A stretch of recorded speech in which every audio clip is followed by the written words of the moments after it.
So ಯಾವ ಒಂದು test ನಿಮ್ಗೆ ಹಾರ್ಟ್ ಅಟ್ಯಾಕ್ ಆಗ್ತದೆ ಅಂತ ತಿಳ್ಕೊಳ್ಳೋದು? ಈ ಸೀಸನಲ್ಲಿ ಇಮಿಡಿಯೇಟ್ಲಿ ಎಲ್ಲರಿಗೂ ಚೇಂಜಸ್ ಬರಬೇಕು ಅಂತೇನಿಲ್ಲ. ಕೆಲವರಿಗೆ ಒಂದು ಸ್ವಲ್ಪ ಟೈಮ್ ತೊಗೋಬೋದು, 1 ಅವರ್ ತೊಗೋಬೋದು. ಸರ್ ಕೇಸಲ್ಲಿ ಏನಾಗಿದೆ ಸರ್? ಸೊ ಅವರಿಗೆ ಸಾಕಷ್ಟು ಟೈಮ್ ಇತ್ತು, ಆದರೆ ಅದೃಷ್ಟ ಇರಲಿಲ್ಲ. ಎಷ್ಟೊಂದು ಹೋಟ್ಲುಗಳಲ್ಲಿ ಇವಾಗ ಏನಾಗಿದೆ ಅಂತಂದ್ರೆ, ನಾವು ತುಪ್ಪದಲ್ಲಿ ಮಾಡ್ತೀವಿ ಹೆಲ್ದಿ ಅಂದ್ಬಿಟ್ಟು 1 ಲೀಟರ್ ಗಟ್ಟಲೆ ತುಪ್ಪ ಹೋಯ್ತಾರೆ ಎಲ್ಲದ್ರ ಮೇಲೆ. ಹೌ ಬ್ಯಾಡ್ ಇಟ್ ಇಸ್ ಅಂದ್ರೆ ಹಾರ್ಟಿಗೆ ಎಷ್ಟು ಕೆಟ್ಟದು ಸರ್. ಆಲಿವ್ ಆಯಿಲ್ ಹೃದಯಕ್ಕೆ ಒಳ್ಳೇದು ಅಂತ ಹೇಳ್ಬಿಟ್ಟು ಆಲಿವ್ ಆಯಿಲ್ ಮಾಡಿರೋ ಕೋಡ್ಬಳೆ ಚಕ್ಲಿ ತಿನ್ನಕ್ಕಾಗಲ್ಲ. 50% ಆಫ್ ದ ಹಾರ್ಟ್ ಅಟ್ಯಾಕ್ಸ್ 50 ವರ್ಷಕ್ಕಿಂತ ಕಮ್ಮಿ ಆಗಿರೋರೇ ಆಗ್ತಿದ್ದಾರೆ. ಅದರಲ್ಲೂ 25% 40 ಏಜ್ಗಿಂತ ಕಮ್ಮಿ ಆಗಿರೋರು ಆಗ್ತಿದ್ದಾರೆ. ಇಂಡಿಯನ್ಸ್ ಹಾರ್ಟ್ ಏನಕ್ಕೆ ವೀಕ್ ಆಗ್ತಿದೆ sir? We come to a stage where synthetic ಹಾರ್ಟ್ನ ಮನುಷ್ಯ ಕ್ಯಾರಿ ಮಾಡೋ ದಿನಗಳು ಬರ್ಬೋದಾ? ಬರ್ಬೋದು.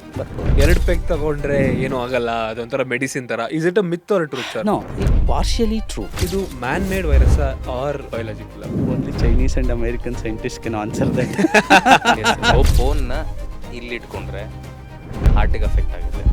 ಇದು ಮಿತ್ತ reality? You can't take too much of caffeine. So because ultimately too much of faster heart rate is not also good. Stress ಆದಾಗ heart attack ಆಗೋದು ಒಂದು ನಮಗೆ ಗೊತ್ತಾಗುತ್ತೆ. ಬಟ್ ಸ್ವಲ್ಪ ಜನ sleep in a state of rest ಅಲ್ಲೂ they get cardiac arrest. ಯಾಕಿದು? Here come the all-rounders.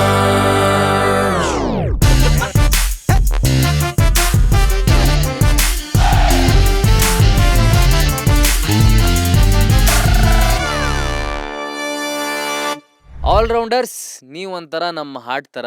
So heart ಒಂದು ಬೀಟ್ ಸ್ಕಿಪ್ ಆದರೆ ಹೇಗೆ ಈ ಬಾಡಿ ಲೈಫ್ಲೆಸ್ ಆಗುತ್ತೋ, ಅದೇ ಥರ ನಿಮ್ಮ ಒಂದು ಸಬ್ಸ್ಕ್ರಿಪ್ಷನ್ನು ನಮಗೆ ಇನ್ನಷ್ಟು ಎನರ್ಜಿ ಕೊಡುತ್ತೆ.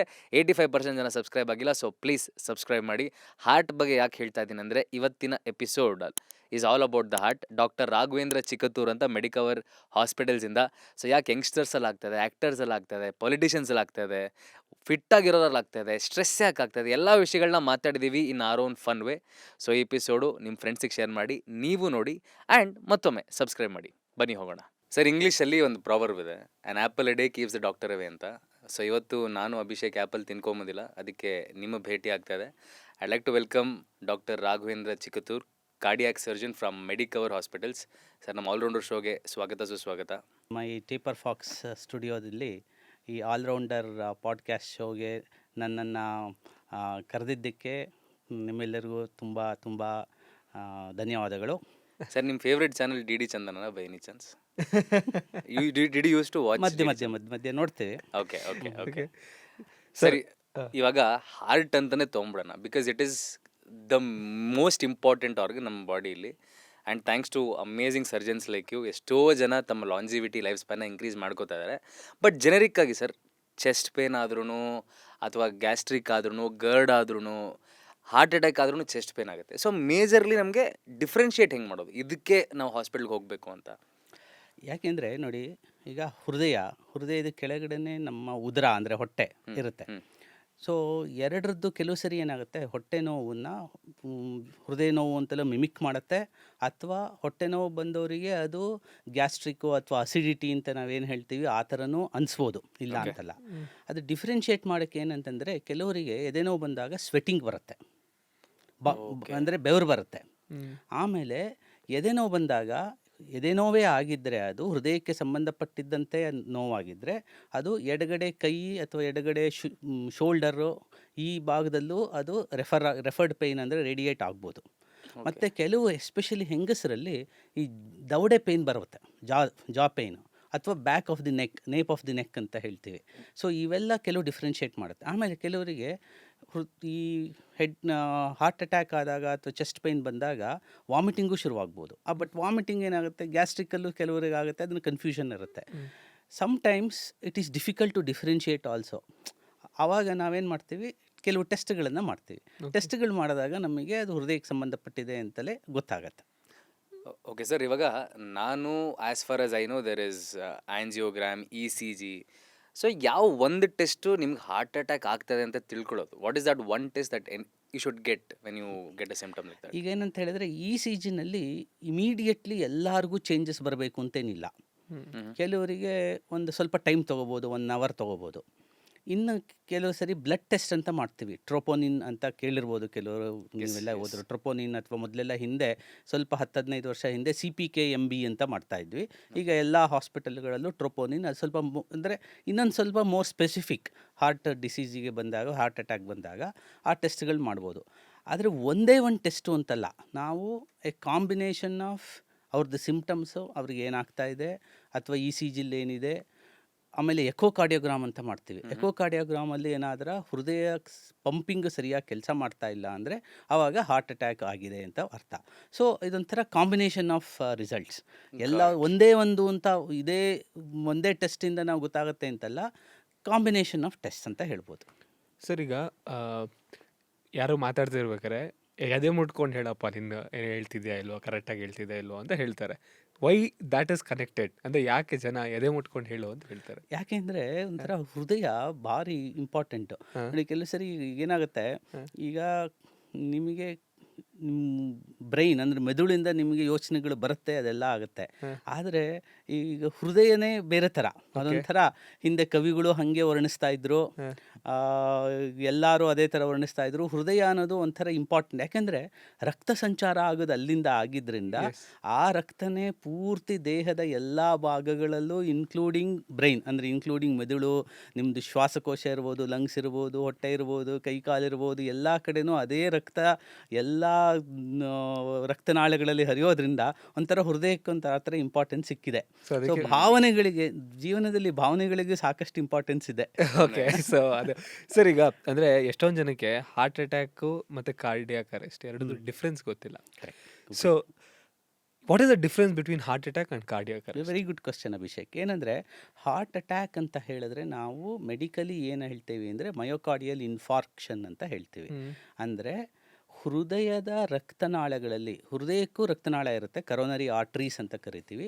ಈ ಹೃದಯದ ರಕ್ತನಾಳ, ಕರೋನರಿ ಆರ್ಟ್ರೀಸು ದೇಹದ ದೊಡ್ಡ ರಕ್ತನಾಳ ಯಾವುದು ಅಯೋರ್ಟಾ ಇದೆ ಅಲ್ಲಿಂದಲೇ ಹೃದಯಕ್ಕೆ ಬರುತ್ತೆ. ಆ ರಕ್ತನಾಳಗಳಲ್ಲಿ ಬ್ಲಾಕ್ ಆದಾಗ, ರಕ್ತ ಸಂಚಾರ ಕಡಿಮೆ ಆದಾಗ, ಬ್ಲಡ್ ಸಪ್ಲೈ ಕಡಿಮೆ ಆದಾಗ ಹಾರ್ಟ್ ಮಸಲ್ಲಿಗೆ, ಆವಾಗ ಹಾರ್ಟ್ ಅಟ್ಯಾಕ್ ಆಗುತ್ತೆ. ಕಾರ್ಡಿಯಾಕ್ ಅರೆಸ್ಟ್ ಅಂದರೆ ಹೃದಯ ನಿಂತು ಹೋಗುತ್ತೆ. ಸೊ ಕಾರ್ಡಿಯಾಕ್ ಅರೆಸ್ಟಿಗೆ ಈ ಹಾರ್ಟ್ ಅಟ್ಯಾಕು ಒಂದು ಕಾರಣ. ಅದೇ ಥರ ಎಲೆಕ್ಟ್ರಿಕಲ್ ಇಂಪಲ್ಸಸ್ಸಲ್ಲಿ ಏನಾರ ವ್ಯತ್ಯಾಸ ಆದರೆ ಅರಿದ್ಮಿಯಾ ಅಂತ ಕರಿತೀವಿ, ಅದನ್ನು ಆವಾಗಲೂ ಸಡನ್ ಕಾರ್ಡಿಯಾಕ್ ಡೆತ್ ಅಂತ ಆಗ್ಬೋದು. ಸೊ ಸಡನ್ ಕಾರ್ಡಿಯಾಕ್ ಡೆತ್ಗೆ ಒಂದು ಕಾರಣ ಹಾರ್ಟ್ ಅಟ್ಯಾಕ್. ಎಲ್ಲ ಹಾರ್ಟ್ ಅಟ್ಯಾಕ್ಗಳಿಂದ ಸಡನ್ ಕಾರ್ಡಿಯಾಕ್ ಡೆತ್ ಆಗಬೇಕಾಗಿಲ್ಲ ಅಥವಾ ಕಾರ್ಡಿಯಾಕ್ ಅರೆಸ್ಟ್ ಆಗಬೇಕಾಗಿಲ್ಲ. ರೈಟ್. ಬಟ್ ಈಗ ಅಪ್ಪು ಸರ್ ಕೇಸಲ್ಲಿ ಏನಾಗಿದ್ದು ಸರ್? ಯಾಕಂದರೆ ಅಪ್ಪು ಸರ್ ಫಸ್ಟ್ ಒಂದು ಹಾಸ್ಪಿಟ್ಲಿಗೆ ಹೋಗ್ತಾರೆ, ಅಲ್ಲಿ ಇಲ್ಲಿ ಬೇಡ ಬೇರೆ ಕಡೆ ಹೋಗಿ ಅಂತ ಹೇಳ್ತಾರೆ, ಅಲ್ಲಿ ಬರೋಷ್ಟೊತ್ತಿಗೆ ತೀರ್ಕೊಂಡ್ರು ಅಂತ ಒಂದು ಕಡೆ ಮಾತಾಡ್ತಾರೆ, ಇನ್ನೊಂದು ಕಡೆ ಅಲ್ಲಿ ಹೋದ್ಮೇಲೆ ತೀರ್ಕೊಂಡ್ರು ಅಂತ ಮಾತಾಡ್ತಾರೆ. ವಾಟ್ ಹ್ಯಾಪನ್ ಇನ್ ಅಪ್ಪು ಸರ್ಸ್ಗೆ? ಅವರಿಗೆ ಈ ನ್ಯೂಸ್ ರಿಪೋರ್ಟ್ಗಳ ಪ್ರಕಾರ ಮಾರ್ನಿಂಗಲ್ಲಿ ಜಿಮ್ಮಲ್ಲಿ ಇದ್ದಾಗಲೇ ಸ್ವಲ್ಪ ಸುಸ್ತಾಗಿತ್ತು ಅವರಿಗೆ. ಸುಮಾರು 5 ಗಂಟೆ 6 ಗಂಟೆಗೆ ಜಿಮ್ ಮಾಡ್ತಾ ಇರ್ಬೋದು ಅವರು. ಡಾಕ್ಟರ್ ಹತ್ರ ಹೋಗಿರೋದು 9:30 10 ಗಂಟೆ ಆದಮೇಲೆ ಹೋಗಿದ್ದಾರೆ ಅಲ್ಲಿ ಸದಾಶಿವನಗರದಲ್ಲಿ. ಅಲ್ಲಿಂದ ಅವರಿಗೆ ಇದು ECG ಮಾಡಿದಾಗ ಬ್ಲಡ್ ಪ್ರೆಷರ್ ನೋಡಿದ್ದಾರೆ, ECG ಮಾಡಿದ್ದಾರೆ, ECGನಲ್ಲಿ ಚೇಂಜಸ್ ಅಂತ ಹೇಳಿ ನೀವು ಅದು ಕ್ಲಿನಿಕ್ಕಿಂದ ಅವರು ಮೇಜರ್ ಹಾಸ್ಪಿಟಲ್ಲಿ ಕ್ಯಾತ್ ಲ್ಯಾಬ್ ಎಲ್ಲಿರುತ್ತೋ ಅಲ್ಲಿ ಕಳಿಸಿದ್ದಾರೆ. ಕೆಲವು ಸರಿ ಈ ಹಾರ್ಟ್ ಅಟ್ಯಾಕ್ ಅಂದರೆ ಅವರಿಗೆ ಸುಮಾರು ಒಂದು 3-4 ಗಂಟೆ ಕಾಲ ಟೈಮ್ ಕೊಟ್ಟಿದೆ, ದೇವರು ಕೊಟ್ಟಿದ್ದಾನೆ, ಆ ಹೃದಯನೂ ಟೈಮ್ ಕೊಟ್ಟಿದೆ. ಅವರಿಗೆ ನಾರ್ಮಲಿ ನಾವೇನಂತ ಕರಿತೀವಿ, ಗೋಲ್ಡನ್ ಅವರ್ ಅಂತ ಕರಿತೀವಿ. ಗೋಲ್ಡನ್ ಅವರ್ ಅಂದರೆ ಈ ಹಾರ್ಟ್ ಅಟ್ಯಾಕ್ ಆಗಿದ್ದು 1 ಗಂಟೆ ಒಳಗಡೆ ನಾವು ಆ ಆ್ಯಂಜಿಯೋಗ್ರಾಮ್ ಮಾಡಿ ಅದರಲ್ಲಿ ರಕ್ತನಾಳದ ಬ್ಲಾಕನ್ನು ನಾವು ಆ್ಯಂಜಿಯೋಪ್ಲಾಸ್ಟಿ ಮಾಡಿ ಓಪನ್ ಮಾಡಿದ್ರೆ ಆ ಹಾರ್ಟ್ ಮಸಲ್ಲು ಉಳಿಯೋ ಚಾನ್ಸಸ್ ಇರುತ್ತೆ ಅಂತ. ಇಲ್ಲ ಅಂದರೆ ಹಾರ್ಟ್ ಮಸಲಿಗೆ ಬ್ಲಡ್ ಸಪ್ಲೈ ನಿಂತು ಹೋಗಿರೋದ್ರಿಂದ ಆ ಮಸಲ್ಲು ಕೆಲಸ ಮಾಡೋದಿಲ್ಲ ಅಂತ. ಸೊ ಅವರಿಗೆ ಸಾಕಷ್ಟು ಟೈಮ್ ಇತ್ತು, ಆದರೆ ಅದೃಷ್ಟ ಇರಲಿಲ್ಲ. ಅದು ಇಂಪಾರ್ಟೆಂಟ್. ಅಂದರೆ ಅವರಿಗೆ ಈಗ ಅವರು ಬೆಳಗ್ಗೆ ಫಸ್ಟ್ಗೆ 7 ಗಂಟೆಗೆ ಅವರಿಗೆ ಯಾವಾಗಲೂ ಯಾಕೋ ಸುಸ್ತಾಗ್ತಾ ಇದೆ. ನಾರ್ಮಲಿ ಅವ್ರು ವೆರಿ ಫಿಟ್ ಪರ್ಸನ್, ನಾವೆಲ್ಲರೂ ಅವ್ರದ್ದು ಆ ಫಿಟ್ನೆಸ್ ವಿಡಿಯೋಗಳನ್ನು ನೋಡಿದ್ದೀವಿ. ಆ ಥರ ಆ್ಯಕ್ಟಿವಿಟೀಸ್ ಮಾಡೋಕ್ಕೆ ನನಗಂತೂ ಬಿಡಿ, ನಾನು ಅವನಿಗಿಂತ ಸ್ವಲ್ಪ ದೊಡ್ಡವನ ವಯಸ್ಸಲ್ಲಿ ನಿಮಗೂ ಪ್ರಾಬಬಲಿ ಆಗೋದಿಲ್ಲ ಅಷ್ಟು ಆ ಥರ ಫಿಸಿಕಲ್ ಆ್ಯಕ್ಟಿವಿಟೀಸ್ ಮಾಡೋಕ್ಕೆ ನಿಮಗೂ ಆಗದೆ ಇರ್ಬೋದು, ಅಷ್ಟು ಫಿಸಿಕಲ್ ಆ್ಯಕ್ಟಿವಿಟೀಸ್ ಚೆನ್ನಾಗಿ ಮಾಡೋರು. ಆದರೆ ಆ ಟೈಮಲ್ಲಿ ಅವರಿಗೆ ಆ ಥರ ಅವ್ನು ಮೊದಲೇ ಹೋಗಿದ್ದರೆ ಒಂದು 2 ಅವರ್ಸ್ ಮುಂಚೆ ಹೋಗಿದ್ದರೆ ಇರ್ತಿತ್ತೋ ಏನೋ ಸಂಬಂಧ ಆಗಲಿಲ್ಲ. ಬಟ್ ಸಸ್ಪೆಕ್ಟೇ ಮಾಡಲಿಲ್ಲ ಅನ್ಸುತ್ತೆ ಅವರು ಸರ್ ಅಂದರೆ ಅದಾಗಿತ್ತು ಅಂದರೆ ಅಂತ. ಅವರು ಹಿಂದೆ ಯಾವಾಗಲೂ ನಾನು ಓದಿದ್ದ ರಿಪೋರ್ಟ್ಸ್ ಪ್ರಕಾರ ಅವರು ಒಂದು ಹೆಲ್ತ್ ಚೆಕ್ಕು ಮಾಡಿಸ್ಕೊಂಡಿದ್ರು ರೀಸೆಂಟಾಗಿ. ಅದರಲ್ಲೂ ಒಂದು ಸ್ವಲ್ಪ ಎಲ್ಲ ಓಕೆ ಇದೆ ಅಂತ ಬಂದಿತ್ತು. ಪ್ರಾಬಬಲಿ ನನ್ನ 42 ವಯಸ್ಸಿಗೆ ನನಗೆ ಆಗೋದಿಲ್ಲ ಅಂತ ಅವ್ರು ಅಂದ್ಕೊಂಡಿರ್ಬೋದು. ಏನು ಮಾಡೋದು. ಸರ್ ಬಟ್ ಇದೊಂಥರ ಐ ಓಪನಿಂಗ್ ಆಗುತ್ತಲ್ಲ ಸರ್. ಅಂದರೆ ಈಗ ನಾರ್ಮಲ್ ಆಗಿ ಬೇರೆಯವ್ರಿಗೂ ನನಗೇನೋ ಸುಸ್ತಾಗ್ತಿದೆ ಅಂತ ಅಂದಾಗ ಯಾವ ಒಂದು ಸುಸ್ತು ಇಟ್ ಆ್ಯಕ್ಚುಲಿ ಫೀಲ್ಸ್ ಲೈಕ್ ಗುರು ನಾನು ಇವಾಗ ಹಾಸ್ಪಿಟ್ಲಿಗೆ ಹೋಗಬೇಕು ಅನ್ಸೋದು ಯಾವ ಟೈಮಲ್ಲಿ? ಕರೆಕ್ಟ್. ಇದಕ್ಕೆ ಆ್ಯಂಜೈನಾ ಅಂತ ಕರಿತೀವಿ. ಚೆಸ್ಟ್ ಪೇಯ್ನಿಗೆ ಟಿಪಿಕಲ್ ಆಗಿ ಆ್ಯಂಜೈನಾ. ನಾವೆಲ್ಲ ಹಿಂದೆ ಮೆಡಿಕಲ್ ಕಾಲೇಜಲ್ಲಿ ಓದ್ತಾ ಇದ್ದಾಗ ಇದಕ್ಕೆ ಡಿಸ್ಕ್ರಿಪ್ಷನ್ ಹೆಂಗೆ ಕೊಡೋರು ಅಂದರೆ crying of the dying nerves ಅಂತ. ಓಕೆ. ಆ್ಯಂಜೈನಾ ಅಂದರೆ ಬೇಸಿಕಲಿ ಎದೆ ನೋವು, ಚೆಸ್ಟ್ ಪೇಯ್ನ್. ಅದು ಹೇಗೆ ಅಂತ ಹೇಳಿದ್ರೆ ಒಂಥರ ಸ್ಕ್ವೀಸ್ ಮಾಡ್ದಂಗೆ, ಹಿಂಡ್ದಂಗೆ, ಅಥವಾ ಏನೋ 50 kg ಮೂಟೆ ಎದೆ ಮೇಲೆ ಇದ್ದಂಗೆ ಭಾರವಾಗಿ, ಹೆವಿನೆಸ್. ಓಕೆ. ಈ ಥರ ಚೆಸ್ಟ್ ಪೇಯ್ನು ಸ್ವಲ್ಪ ಉರಿ ಥರ ಅಲ್ಲ ಇದು. ಉರಿ ಯೂಶಲಿ ಹೊಟ್ಟೆ ನೋವಿಗೆ ಸಂಬಂಧಪಟ್ಟಂಗಿರುತ್ತೆ. ಇದು ಒಂಥರ ಬರ್ನಿಂಗ್ ಸೆನ್ಸೇಷನ್ಗಿಂತ ಜಾಸ್ತಿ ಹೆವಿನೆಸ್. ಯಾವುದೋ ಒಂದು ದೊಡ್ಡ ಚೀಲ ನಮ್ಮ ಮೇಲೆ ಎದೆ ಮೇಲೆ ಇಟ್ಟಂಗೆ ನಮಗೇನು ಉಸಿರಾಡೋಕ್ಕೆ ತೊಂದರೆ ಆಗ್ತಾ ಇದೆ, ಎದೆ ಮೇಲೆ ಏನೋ ಭಾರ ಕೂತ್ಬಿಟ್ಟಿದೆ, ಅಥವಾ ಹಿಂಡ್ದಂಗೆ ಆಗ್ತಾ ಇದೆ, ಪ್ರಾಣ ಹಿಂಡೋಯ್ತು ಅಂತ ಹೇಳ್ತಾರಲ್ಲ ಆ ಥರ. ಅದಕ್ಕೆ ನಾವು ಟಿಪಿಕಲ್ ಆಗಿ ಆ್ಯಂಜೈನಾ ಅಂತ ಹೇಳ್ತೀವಿ. ಸೊ ಆ ಥರ ಸಿಂಪ್ಟಮ್ಸ್ ಬಂದಾಗ ಎಷ್ಟೇ ವಯಸ್ಸಿನವರಾಗಿದ್ದರೂ ಸಹ ಹಾಸ್ಪಿಟಲ್ಲಿಗೆ ಹೋಗಿ ಟೆಸ್ಟ್ ಮಾಡಿಸ್ಕೊಳ್ಳೋದು ಒಂದೊಂದು ಸರಿ ಒಳ್ಳೆಯದು. ಆಮೇಲೆ ನಾರ್ಮಲ್ ಬರ್ಬೋದು, ನಾರ್ಮಲ್ ಬಂದರೆ ಒಳ್ಳೆಯದು, ದೇವ್ರ ದೊಡ್ಡವನು. ಬಟ್ ಆ ಥರ ಟೈಮಿಗೆ ಕರೆಕ್ಟಾಗಿ ಕರ್ಕೊಂಡು ಬಂದರೆ ಬೆಟರ್ ಆಗಿರುತ್ತೆ. ಈಗ ರೀಸೆಂಟಾಗಿ ಚೆನ್ನೈಯಿಂದ ಮಗಳನ್ನು ನೋಡೋಕ್ಕೆ ಒಂದು finance company manager, very senior ಪೊಸಿಷನಲ್ಲಿರೋರು, ವೈಸ್ ಪ್ರೆಸಿಡೆಂಟ್ ಥರ. ಅವರು ಮಗಳು ಸಾಫ್ಟ್ವೇರ್ ಇಂಜಿನಿಯರ್, ಅಳಿಯ ಸಾಫ್ಟ್ವೇರ್ ಇಂಜಿನಿಯರ್, ಬೆಂಗಳೂರಲ್ಲಿ ವೈಟ್ ಫೀಲ್ಡಲ್ಲಿ ಬಂದಿದ್ದಾರೆ. ಬಂದು ಅವರಿಗೆ ಹೀಗೆ 3 ಡೇಸಿಂದ ಎದೆ ನೋವು ಅಂತ ಹೇಳ್ತಾ ಇದ್ದಾರೆ. ಮಗಳು ಬಿಡಲಿಲ್ಲ.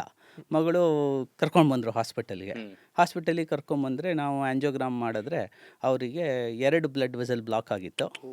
ಸೊ ಆವಾಗ ನಾವು ಇವಾಗ 2 ದಿವಸದ ಹಿಂದೆ ಅವರಿಗೆ ಎಮರ್ಜೆನ್ಸಿ ಬೈಪಾಸ್ ಸರ್ಜರಿ ಮಾಡಿದ್ವಿ. ಅಂದರೆ ಇದರಲ್ಲಿ ಆ ಮಗಳದ್ದು ಕಾಂಟ್ರಿಬ್ಯೂಷನ್ ತುಂಬ ಇಂಪಾರ್ಟೆಂಟ್. ಅವರು ಅಪ್ಪನ ಬಿಡಲಿಲ್ಲ, ನೋಡಪ್ಪ ನಿನಗೆ ನೋವು ಆಗ್ತಾ ಇದೆ, ಬರಬೇಕಿದು, ಇದು ರೂಲ್ ಔಟ್ ಮಾಡ್ಕೊಳ್ಳೋಣ.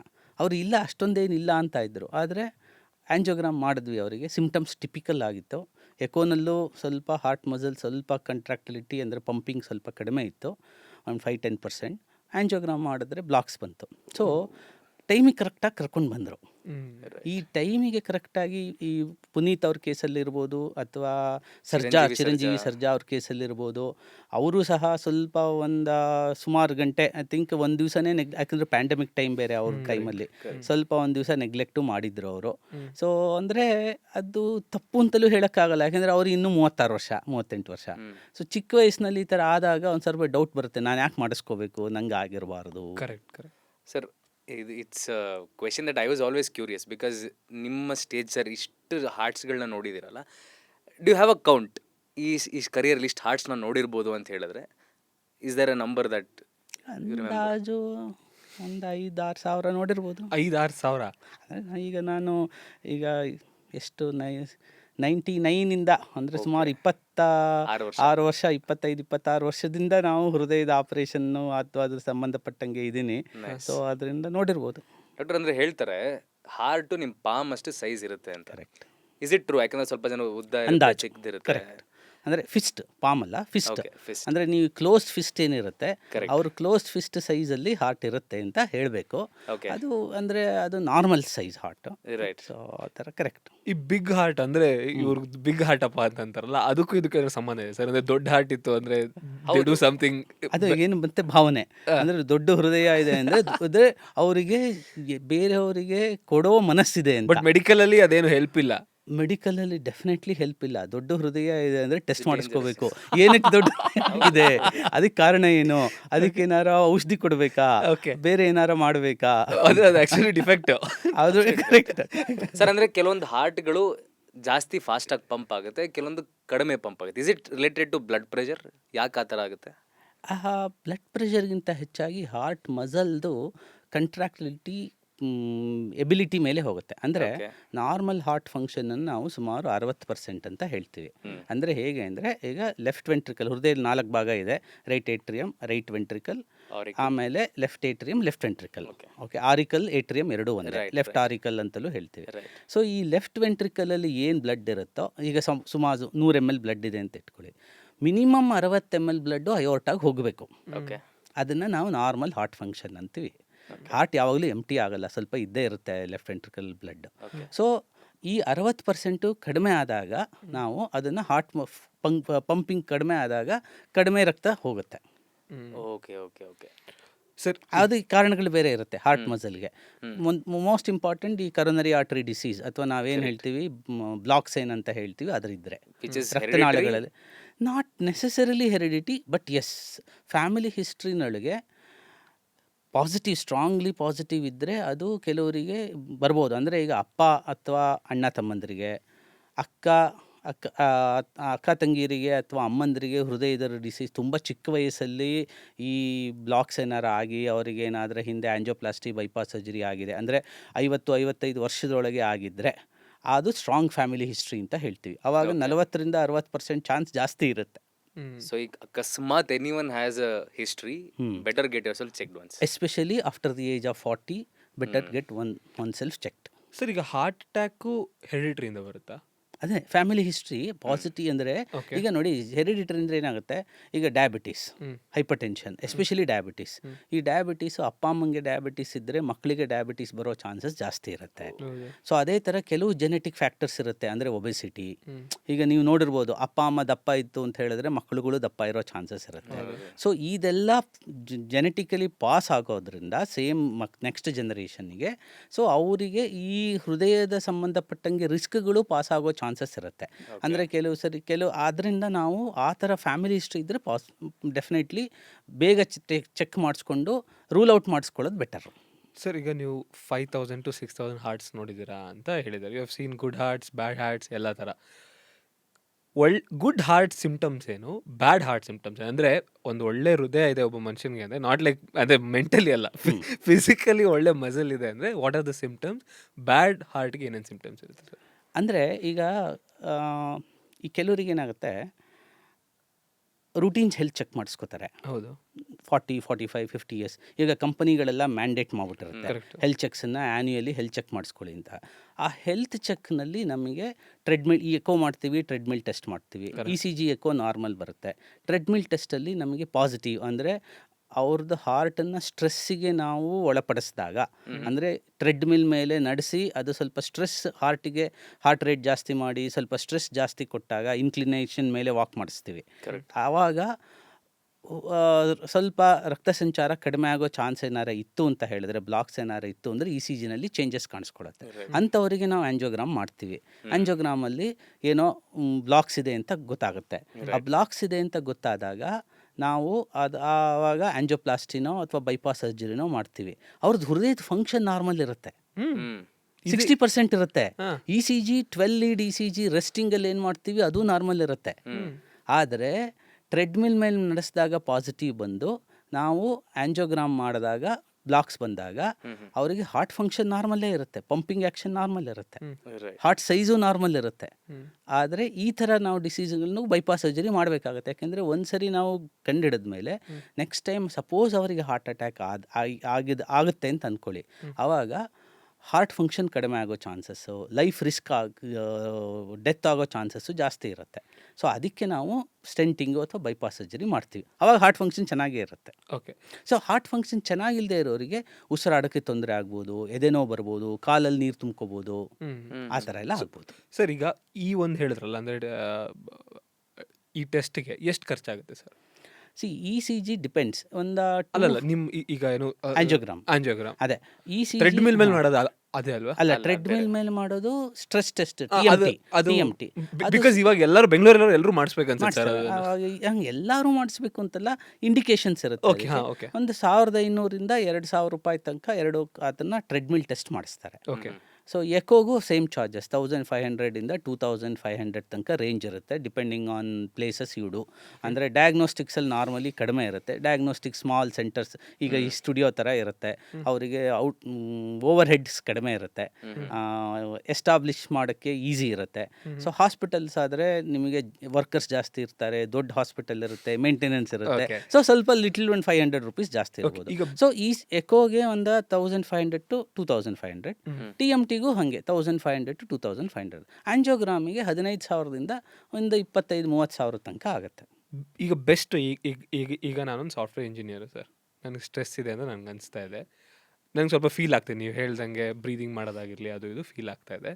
ಯಾವ ಟೆಸ್ಟ್ ಮಾಡಿಸಿದ್ರೆ ಬೆಟರ್? ಸೊ ನಾವು ಏನು ಮಾಡ್ತೀವಿ, ಫಸ್ಟು ಸಿಮ್ಟಮ್ಸನ್ನು ನೋಡ್ತೀವಿ, ಓಕೆ. ಎಕ್ಸಾಮಿನ್ನು ಮಾಡ್ತೀವಿ.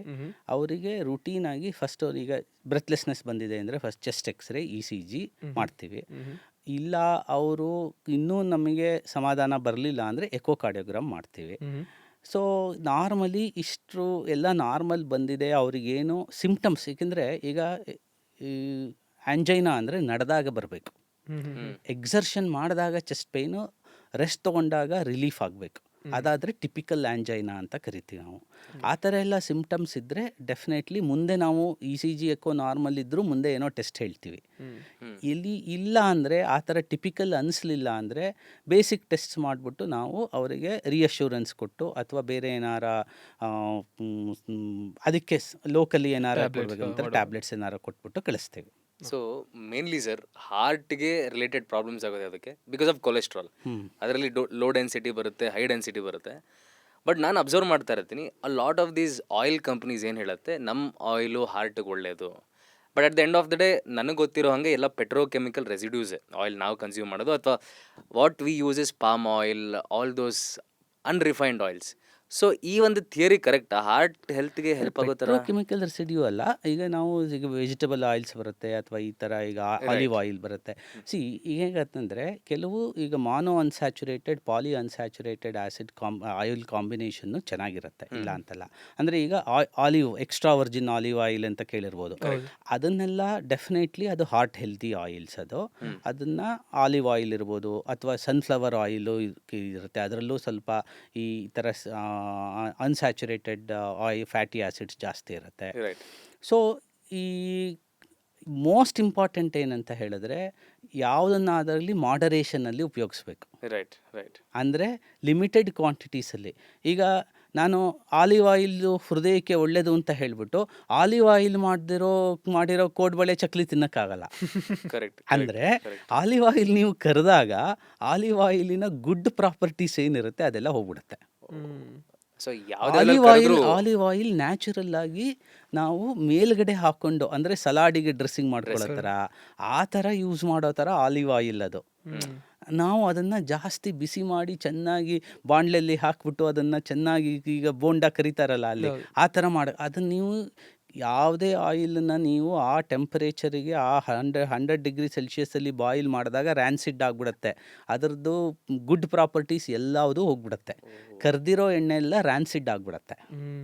ಸೊ ಅದು ನಿಮಗೆ ತುಂಬ ಸ್ಯಾಚುರೇಟೆಡ್ ಫ್ಯಾಟಿ ಆ್ಯಸಿಡ್ ಸಿಕ್ಬಿಡುತ್ತೆ, ಆ ಬೆನಿಫಿಟ್ ಹೋಗುತ್ತೆ. ಕಡಲೆಕಾಯಿ ಎಣ್ಣೆನಲ್ಲೂ ಸ್ವಲ್ಪ ಗುಣಮಟ್ಟ ಇದೆ, ಇಲ್ಲ ಅಂತಲ್ಲ, ಆದರೆ ಎಲ್ಲದನ್ನು ಸ್ಮಾಲ್ ಕ್ವಾಂಟಿಟೀಸಲ್ಲಿ ಉಪಯೋಗಿಸ್ಬೇಕು. ಕೊಬ್ಬರಿ ಎಣ್ಣೆ ಸರ್, ಕೊಬ್ಬರಿ ಎಣ್ಣೆನೂ ಅಷ್ಟೇ. ಕೊಬ್ಬರಿ ಎಣ್ಣೆಯಲ್ಲಿ ಮಾನೋ ಅನ್ಸ್ಯಾಚುರೇಟೆಡ್ ಫ್ಯಾಟಿ ಆ್ಯಸಿಡ್ ಇರುತ್ತೆ, ಆಮೇಲೆ ಟ್ರೈಗ್ಲಿಸರೈಡ್ಸ್, ಅಂದರೆ ಈಗ ಮೀಡಿಯಂ ಚೈನ್ ಟ್ರೈಗ್ಲಿಸರೈಡ್ಸ್ ಇರುತ್ತೆ. ಕೊಬ್ಬರಿ ಎಣ್ಣೆನೂ ಕೆಲವು ಇದರಲ್ಲಿ ಒಳ್ಳೇದು, ಇಲ್ಲ ಅಂತಲ್ಲ, ಆದರೆ ಅದನ್ನು ಸ್ಮಾಲ್ ಕ್ವಾಂಟಿಟೀಸಲ್ಲಿ ಉಪಯೋಗಿಸ್ಬೇಕು. ಕಡಲೆಕಾಯಿ ಎಣ್ಣೆ ಇರ್ಬೋದು, ಎಳ್ಳೆಣ್ಣೆನೂ ಕೆಲವು ಇದರಲ್ಲಿ ಒಳ್ಳೆಯದೇ. ಆಮೇಲೆ ಇನ್ನೊಂದು ಕೆನೋಲಾ ಆಯಿಲ್ ಅಂತಾರೆ. ಸೊ ಆಯಿಲ್ಗಳಲ್ಲಿ ಯಾವುದನ್ನೇ ಉಪಯೋಗಿಸಿದ್ರು ಸ್ಮಾಲ್ ಕ್ವಾಂಟಿಟೀಸಲ್ಲಿ, ಇದ್ದಿದ್ರಲ್ಲಿ extra virgin olive oil, canola, sunflower oil better. ಹಾಗಂತ ಹೇಳಿ ಎಳ್ಳೆಣ್ಣೆ, ಕಡಲೆಕಾಯಿ ಎಣ್ಣೆ ನಾವು ಟ್ರೆಡಿಷನಲ್ ಆಗಿ ಏನು ಉಪಯೋಗಿಸ್ತಾ ಇದ್ದೀವಿ ಅದನ್ನು ನಿಲ್ಲಿಸಬೇಕು ಅಂತೇನಲ್ಲ. ಆದರೆ ಕ್ವಾಂಟಿಟಿ, ತುಪ್ಪನೂ ಸ್ವಲ್ಪ ತಿಂದರೆ ಒಳ್ಳೆಯದೇ, ಎಲ್ಲ ಜಾಸ್ತಿ ತಿನ್ನೋಕ್ಕಾಗೋದಿಲ್ಲ ಸರ್. ಈಗ ಅದೇ ತುಪ್ಪದ್ದು ಇದಕ್ಕೆ ಬರ್ತೀನಿ ಸರ್, ಯಾಕಂದರೆ ಎಷ್ಟೊಂದು ಹೋಟ್ಲುಗಳಲ್ಲಿ ಇವಾಗ ಏನಾಗಿದೆ ಅಂತಂದರೆ, ನಾವು ತುಪ್ಪದಲ್ಲಿ ಮಾಡ್ತೀವಿ ಹೆಲ್ದಿ ಅಂದ್ಬಿಟ್ಟು 1 ಲೀಟ್ರ್ ಗಟ್ಟಲೆ ತುಪ್ಪ ಹೋಯ್ತಾರೆ ಎಲ್ಲದ್ರ ಮೇಲೆ. ಹೌ ಬ್ಯಾಡ್ ಇಟ್ ಈಸ್ ಅಂದು ಹಾರ್ಟಿಗೆ ಎಷ್ಟು ಕೆಟ್ಟದ್ದು ಸರ್ ಅದು? ಇದನ್ನು ಹೇಳಿದ್ನಲ್ಲ, ಇದನ್ನು ಮಾಡರೇಷನ್ ಇಸ್ ದಿ ಕೀ. ಯಾವುದನ್ನೇ ನಾವು ತಿಂದರೂ ಮಿತವಾಗಿ ತಿನ್ನಬೇಕು. ಅಲ್ಲ, ನೀವು ನೋಡಿರ್ಬೋದು ಸರ್ ವಿಡಿಯೋಗಳನ್ನ, ಅದ್ರ ಬಗ್ಗೆ ಏನ್ ಹೇಳ್ತೀರಾ ಸರ್ ಅದು ಎಸ್ಪೆಷಲಿ? ಏನಂದರೆ ಅದೇ ಹೇಳಿದ್ನಲ್ಲ, ಹಾ. ನಾವು ತುಪ್ಪದಲ್ಲೇ ಮಾಡ್ತೀವಿ ಅಂತ ಹೇಳಿ ಹಾ. ನೀವು ಅದು ಯಾವುದೇ ಆಗಿರಲಿ, ಸ್ವೀಟೇ ಇರ್ಬೋದು, ಇಲ್ಲದೇ ಇರ್ಬೋದು, ಅದು ಯಾವುದೇ ತಿಂಡಿನೇ ಇರ್ಬೋದು, ಹಾ. ಯಾವುದನ್ನೇ ನೀವು ಯಾವಾಗಲೋ ಒಂದು ಸರಿ ಅಪರೂಪಕ್ಕೆ ತಿಂದಾಗ, ಹಬ್ಬ ಹರಿದಿನಗಳಲ್ಲಿ ತಿಂದಾಗ ಓಕೆ. ಅದೇ ಡೈಲಿ ನಾನು 100 ಗ್ರಾಮ್ ತುಪ್ಪ ತಿಂತೀನಿ ಅಂತ ಆಗಲ್ಲ. ಈಗ ಆಯಿಲಲ್ಲಿ ಕ್ಯಾಲ್ಕುಲೇಷನ್ ಪ್ರಕಾರ ನಿಮಗೆ ಹೇಳಬೇಕು ಅಂದರೆ, ಒಂದು ಮನೇಲಿ 4 ಜನ ಇದ್ದಾರೆ ಅಂದರೆ 250 ml ಆಯಿಲ್ ಪರ್ ಮಂತ್, ಅಂದರೆ 1 ಲೀಟರ್ ಆಯಿಲ್ಗಿಂತ ಜಾಸ್ತಿ ಉಪಯೋಗಿಸೋಂಗಿಲ್ಲ. ಓಕೆ, ಅದು ತುಂಬ ಕಷ್ಟ. ಮ್ಯಾಕ್ಸಿಮಮ್ ನಾವೇನು ಹೇಳ್ತೀವಿ, ಪ್ರಾಕ್ಟಿಕಲಾಗಿ ಹೇಳಬೇಕು ಅಂದರೆ 500 ml ಪರ್ ಪರ್ಸನ್, ಅಂದರೆ 2 ಲೀಟರ್ ಆಯಿಲ್ಗಿಂತ ಜಾಸ್ತಿ ಉಪಯೋಗಿಸ್ಬೇಡಿ ಅಂತ ಹೇಳ್ತೀವಿ ಸರ್ ಇದು ಪರ್ ಮಂತ್. ಇದು ತುಪ್ಪ ಆಯಿಲ್ ಎರಡು ಸೇರಿಸಿ ಆ ಜನ ಏನ್ ಮಾಡ್ತಾರೆ ಅಂದ್ರೆ, ಡಾಕ್ಟರ್ ಇವಾಗ 250 ml ಆಯಿಲ್ ಹೇಳಿದ್ದಾರೆ, 250 ml ತುಪ್ಪ ತಿನ್ಬಿಡೋದು ಹಂಗೆ. ಸೊ ಇದು ಸ್ವಲ್ಪ ಲಿಮಿಟೆಡ್ ಕ್ವಾಂಟಿನಲ್ಲಿ ಯಾವುದಾದ್ರೂ ಓಕೆ. ಸರ್. ಬಟ್ ಈಗ ಒಂದು ಸ್ಟ್ಯಾಟ್ ಏನು ಅಂತ ಅಂದರೆ, 50% ಆಫ್ ದ ಹಾರ್ಟ್ ಅಟ್ಯಾಕ್ಸ್ 50 ವರ್ಷಕ್ಕಿಂತ ಕಮ್ಮಿ ಆಗಿರೋರೇ ಆಗ್ತಿದ್ದಾರೆ. ಅದರಲ್ಲೂ 25% 40 ಏಜ್ಗಿಂತ ಕಮ್ಮಿ ಆಗಿರೋರು ಆಗ್ತಿದ್ದಾರೆ. ಇಂಡಿಯನ್ಸ್ ಹಾರ್ಟ್ ಏನಕ್ಕೆ ವೀಕ್ ಆಗ್ತಿದೆ sir? What is the reason? So Indians heart ಸ್ವಲ್ಪ ಕಂಪೇರ್ಡ್ ಟು ಇಂಡಿಯನ್ಸ್ ಅಥವಾ Asians, especially Indians are genetically predisposed because there are something called as lipoprotein A. ಈಗ ನಾವು ಕೊಲೆಸ್ಟ್ರಾಲ್ ಹೆಂಗೆ ಟೆಸ್ಟ್ ಮಾಡ್ತೀವಿ ಅದೇ ಥರ ಕೊಲೆಸ್ಟ್ರಾಲಲ್ಲಿ ಲೈಪೋಪ್ರೋಟೀನ್, ಬ್ಲಡ್ಡಲ್ಲೂ ಲೈಪೋಪ್ರೋಟೀನ್ ಎ ಅಂತೆಲ್ಲ ಮಾಡ್ತೀವಿ. ಆ ರೇಷಿಯೋ ಏನಿರುತ್ತೆ ಸ್ವಲ್ಪ ಜಾಸ್ತಿ ಇದೆ ಇಂಡಿಯನ್ಸ್ ಬೈ ಜೆನೆಟಿಕಲಿ. ಸೊ ಅದಕ್ಕೋಸ್ಕರ ಇಂಡಿಯನ್ಸಲ್ಲಿ ಕಂಪೇರ್ಡ್ ಟು ಕಾಕೇಷಿಯನ್ಸ್, ಅಂದರೆ ವೆಸ್ಟರ್ನ್ ಕಂಟ್ರೀಸ್ ಅವ್ರದ್ದು ಬಿಳಿಯರಿಗೆ ಕಂಪೇರ್ ಮಾಡಿದ್ರೆ, ವೈಟ್ಸಿಗೆ ಕಂಪೇರ್ ಮಾಡಿದ್ರೆ 10 ವರ್ಷ 15 ವರ್ಷ ಮುಂಚೆ ನಮಗೆ ಹೃದಯದ ರೋಗ ಬರೋ ಚಾನ್ಸಸ್ ಇರುತ್ತೆ. 100%, ಅದರಲ್ಲಿ ಡೌಟ್ ಇಲ್ಲ. ಇದು ಜೆನೆಟಿಕಲಿ ಪ್ರೀಡಿಸ್ಪೋಸ್. ಆಮೇಲೆ ಕೆಲವು ಸರಿ ಇಂಡಿಯಾದಲ್ಲಿ ಇರೋರಿಗೆ ಹೈಪರ್ ಲಿಪಿಡೀಮಿಯಾ, ಕೆಲವು ಟೈಪ್ ಎಸ್ಪೆಷಲಿ ಟ್ರೈಗ್ಲಿಸರೈಡ್ಸ್ ಜಾಸ್ತಿ ಇರೋ ಲಕ್ಷಣಗಳು ಜಾಸ್ತಿ, ಹೈಪರ್ ಟ್ರೈಗ್ಲಿಸರೈಡಿಮಿಯಾ ಅಂತ ಹೇಳ್ತೀವಿ. ಅದು ಸ್ವಲ್ಪ ಜಾಸ್ತಿ ಕಾಣಿಸ್ಕೊಳ್ಳೋದು. ಟೋಟಲ್ ಕೊಲೆಸ್ಟ್ರಾಲ್ ನಾರ್ಮಲ್ ಇರುತ್ತೆ, LDL ಬ್ಯಾಡ್ ಕೊಲೆಸ್ಟ್ರಾಲ್ ನಾರ್ಮಲ್ ಇರುತ್ತೆ, ಆದರೆ ಟ್ರೈಗ್ಲಿಸರೈಡ್ ಜಾಸ್ತಿ ಇರುತ್ತೆ, ಅದು ಬ್ಯಾಡ್. ಸೊ ಇಂಡಿಯಾದಲ್ಲಿ ಟ್ರೈಗ್ಲಿಸರೈಡ್ಸ್ ಜಾಸ್ತಿ ಇರೋ ಚಾನ್ಸಸ್ ಜಾಸ್ತಿ ಇದೆ.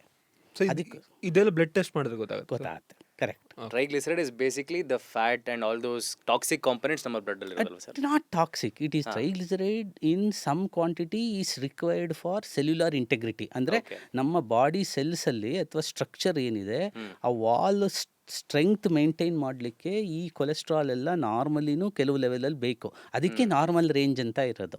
ಕರೆಕ್ಟ್. ಸೊ ನಾರ್ಮಲ್ ರೇಂಜ್ ಜಾಸ್ತಿ ಆಗಿ ಹೋದಾಗ ಅದು ಎಕ್ಸ್ಟ್ರಾ ಆಗಿ ಬ್ಲಡ್ ವೆಸಲ್ಸಲ್ಲಿ ಡಿಪಾಸಿಟ್ ಆಗೋ ಚಾನ್ಸಸ್ ಇರುತ್ತೆ. Okay okay okay. So there are ಇದೆಲ್ಲ ನಮಗೆ ಬಾಡಿನಲ್ಲಿ ನಾರ್ಮಲಿ ಬೇಕು ಸ್ಟ್ರಕ್ಚರಲ್ ಇಂಟೆಗ್ರಿಟಿಗೆ, ಸೆಲ್ಯುಲಾರ್ ಸ್ಟ್ರಕ್ಚರಲ್ ಇಂಟೆಗ್ರಿಟಿಗೆ. ಓಕೆ ಸರ್, ಇವಾಗ ಒಂದೇನಂದರೆ ಸ್ಮಾರ್ಟ್ ವಾಚ್ ಹಾಕ್ತೀವಿ ನಮ್ಮ ಹಾರ್ಟ್ ರೇಟ್ನ ಮಾನಿಟರ್ ಮಾಡೋದಕ್ಕೆ. ಆ್ಯಂಡ್ ತುಂಬ ಕೇಸಸಲ್ಲಿ ಇದು ಹೆಲ್ಪ್ ಆಗಿದೆ. ನಾನು ಎಲ್ಲೋ ಓದ್ತಾ ಇದ್ದೆ, ಆ್ಯಪಲ್ ವಾಚಿಂದ ಯಾರೋ ಒಬ್ಬನಿಗೆ ಹಾರ್ಟ್ ಅಟ್ಯಾಕ್ ಆದ ತಕ್ಷಣ ಇಟ್ ಡಯಲ್ಡ್ ಎಮರ್ಜೆನ್ಸಿ, ಅವ್ರು ಬಂದವನ್ನ ಕರ್ಕೊಂಡೋಗಿ ಸೇವ್ ಮಾಡಿದ್ರು. But on the flip side ನಾವು ದಿನ ಹಾರ್ಟ್ ರೇಟ್ ನೋಡಿ ಸ್ಟ್ರೆಸ್ ಮಾಡ್ಕೋತಾ ಇದೀವಿ. So what do you think, smart watches ಒಂದು ಒಳ್ಳೆ ಮೆಜರ್ ಅದನ್ನು ಚೆಕ್ ಮಾಡೋದಕ್ಕೆ ಅಥವಾ ಅವಾಯ್ಡ್ ಮಾಡೋದು better? What do you suggest? ಈಗ ನೋಡಿ, ನೀವು ಯಂಗ್ ಆ್ಯಂಡ್ ಫಿಟ್ ಪೀಪಲ್, ನೀವು ಅದನ್ನು ಫಿಟ್ನೆಸ್ ಪರ್ಪಸ್ಸಿಗೋಸ್ಕರ ಯೂಸ್ ಮಾಡ್ತಾ ಇದ್ದರೆ, ನೀವು ಎಕ್ಸಸೈಸ್ ಮಾಡಿದಾಗ ಹಾರ್ಟ್ ರೇಟ್ ನಾರ್ಮಲಿ ಆಗೋ ಚಾನ್ಸಸ್ಸು 100 ಆಗಲೇಬೇಕು. That's actually natural. When you exercise heart rate should go up. ನೀವು ಅದನ್ನ ನೀವು ಟ್ರೆಡ್ಮಿಲ್ ಮಾಡ್ತಾ ನೋಡ್ತಾ ಇರ್ತೀರ. ನೀವು ಟ್ರೆಡ್ಮಿಲ್ಲಲ್ಲಿ 9 ಕಿಲೋಮೀಟರ್ ಸ್ಪೀಡಲ್ಲಿ ನೀವು ರನ್ ಮಾಡಿದಾಗ with inclination of like incline of 3, ಅಷ್ಟು ರೆಸಿಸ್ಟೆನ್ಸ್ ಇಟ್ಕೊಂಡು ನೀವು ಮಾಡಿದಾಗ ನಿಮ್ಮ ಹಾರ್ಟ್ ರೇಟು ನಿಮ್ಗೆ ಏನಿದೆಯೋ ಅದಕ್ಕಿಂತ ಜಂಪ್ ಆಗುತ್ತೆ 140 150ಗೆ. ಬಟ್ ನೀವು ಹಾಗೆ ನೀವು ಅದನ್ನು 1-2-3 ಮಿನಿಟ್ಸಲ್ಲಿ ಅದನ್ನು ವಾಪಸ್ಸು 100ಗೆ ಬಂದ್ಬಿಡುತ್ತೆ. ಕರೆಕ್ಟ್.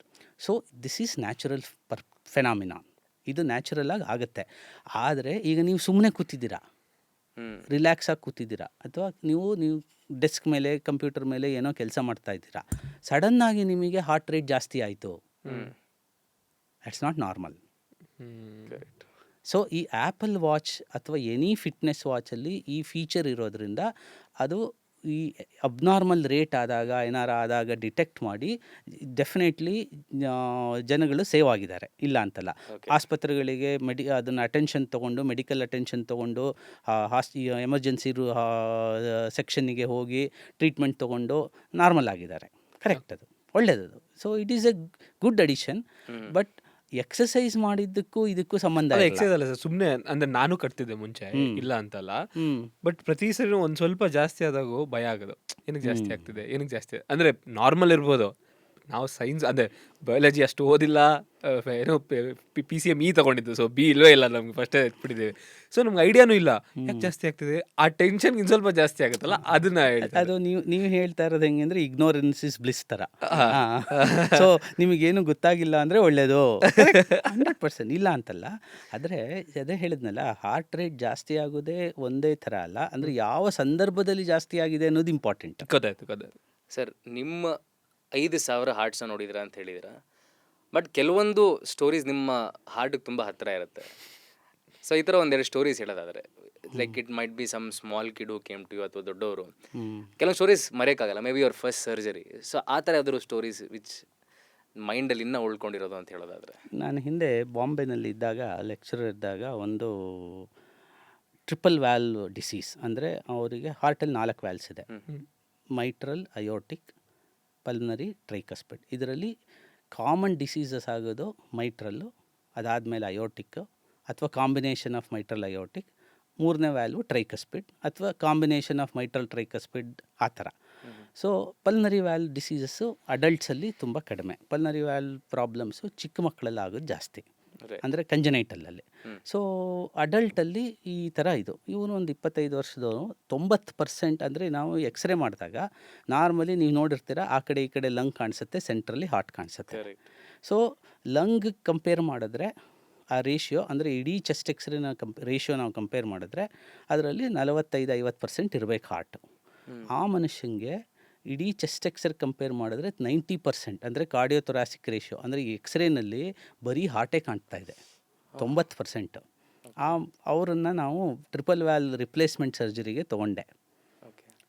ಮಾಡ್ತಾ ಇನ್ನೂ ನಾವು ಈ ಬ್ರೆಸ್ಟ್ ಬೋನ್, ಸೆಂಟ್ರಲ್ಲಿರೋ ಬ್ರೆಸ್ಟ್ ಬೋನನ್ನು ಕಟ್ ಮಾಡ್ತಾ ಇದ್ದೀವಿ, ಆವಾಗಲೇ ಹಾರ್ಟ್ ಅರೆಸ್ಟೆಡ್. ಇಮಿಡಿಯೇಟ್ಲಿ ಅವ್ರನ್ನ ಹಾಗೆ ಸ್ಟರ್ನಾಟಮಿ ಕಂಪ್ಲೀಟ್ ಮಾಡಿ ಹಾರ್ಟನ್ನು ಹಾಗೆ ಪಂಪ್ ಮಾಡ್ತಾ ಅದನ್ನು ಹಾರ್ಟ್ ಲಂಗ್ ಮೆಷಿನ್ ಸಪೋರ್ಟ್ ತೊಗೊಂಡು, ಕಾರ್ಡಿಯೋಪಲ್ಮನರಿ ಬೈಪಾಸ್ ಅಂತ ಹೇಳ್ತೀವಿ, ಹಾರ್ಟ್ ಲಂಗ್ ಮೆಷಿನ್ ಸಪೋರ್ಟಿಗೆ ಹಾಕ್ಕೊಂಡು ಆ 3 ವ್ಯಾಲ್ನು ಬದಲಿ ಮಾಡಿ, ಆ ಮನುಷ್ಯ ನೆಕ್ಸ್ಟ್ ಡೇ ಬೆಳಗ್ಗೆ ನಮಗೆ ಇದರಿಂದ ಜ್ಞಾನ ತಪ್ಪಿಸಿರ್ತೀವಿ, ಅದರಿಂದ ಎಚ್ಚರ ಆಗೋ ತನಕ ನಮಗೂ ನಿದ್ದೆ ಬರಲ್ಲ. ಕರೆಕ್ಟ್. ಬಟ್ ಅವು ಎದ್ದು ಚೆನ್ನಾಗಾಯಿತು, ಅವನು 10, 12, 13 ದಿವಸ ಡಿಸ್ಚಾರ್ಜ್ ಆಗೋದ, ಚೆನ್ನಾಗಾಯಿತು. ಇದು ಒಂದು. ಇನ್ನೊಂದು, ಹಿಂದೆ ಇದ್ದಿದ್ದ ಹಾಸ್ಪಿಟಲಲ್ಲಿ ಒಂದು 12-13 ವರ್ಷದ ಹುಡುಗಿ 25 kg ಇತ್ತು. ಅವರಿಗೆ ಹುಟ್ಟಿದನಿಂದ ಸೈನೋಟಿಕ್ ಹಾರ್ಟ್ ಡಿಸೀಸ್ ಅಂತ. ಸೊ ರೈಟ್ ಸೈಡಲ್ಲಿ ಟ್ರೈಕಸ್ಪಿಡ್ ವ್ಯಾಲ್ವ್ ಪೂರ್ತಿ ನ್ಯಾರೋ ಆಗ್ಬಿಟ್ಟಿತ್ತು. ಅದರಿಂದ ಅವರಿಗೆ ರೈಟ್ ವೆಂಟ್ರಿಕಲಲ್ಲಿ ಬ್ಲಡ್ ಹೋಗ್ತಿರಲಿಲ್ಲ, ಅಲ್ಲಿಂದ ಲಂಗ್ಸಿಗೆ ಬ್ಲಡ್ ಹೋಗ್ತಾ ಇರಲಿಲ್ಲ. So oxygen saturation 55-60%. ನಾರ್ಮಲಿ 95-100 ಏನಿರಬೇಕು ಮಕ್ಕಳಲ್ಲಿ, ಅದು ಅವರಿಗೆ 55-56. ಅಳ್ತಾ ಇದ್ದರೆ 45 ಹೋಗ್ಬಿಡೋದು. ಸೊ ಅವರಿಗೆ ಒಂದು ಫಾಂಟಾನ್ ಸರ್ಜರಿ ಅಂತ ಮಾಡ್ತೀವಿ, ಅಂದರೆ ಆ ಪಲ್ನರಿ ಆರ್ಟ್ರಿದು ನಾವು ಏನು ಹೇಳಿದ್ವಿ, ರಕ್ತ ಸಂಚಾರ ಏನಿರುತ್ತೆ ರೈಟ್ ಸೈಡ್, ಅದನ್ನು ಡೈರೆಕ್ಟ್ಲಿ ಪಲ್ನರಿ ಆರ್ಟ್ರಿಗೆ ಹೋಗೋ ಥರ ರೈಟ್ ವೆಂಟ್ರಿಕಲ್ನೇ ಬೈಪಾಸ್ ಮಾಡಿಬಿಡ್ತೀವಿ.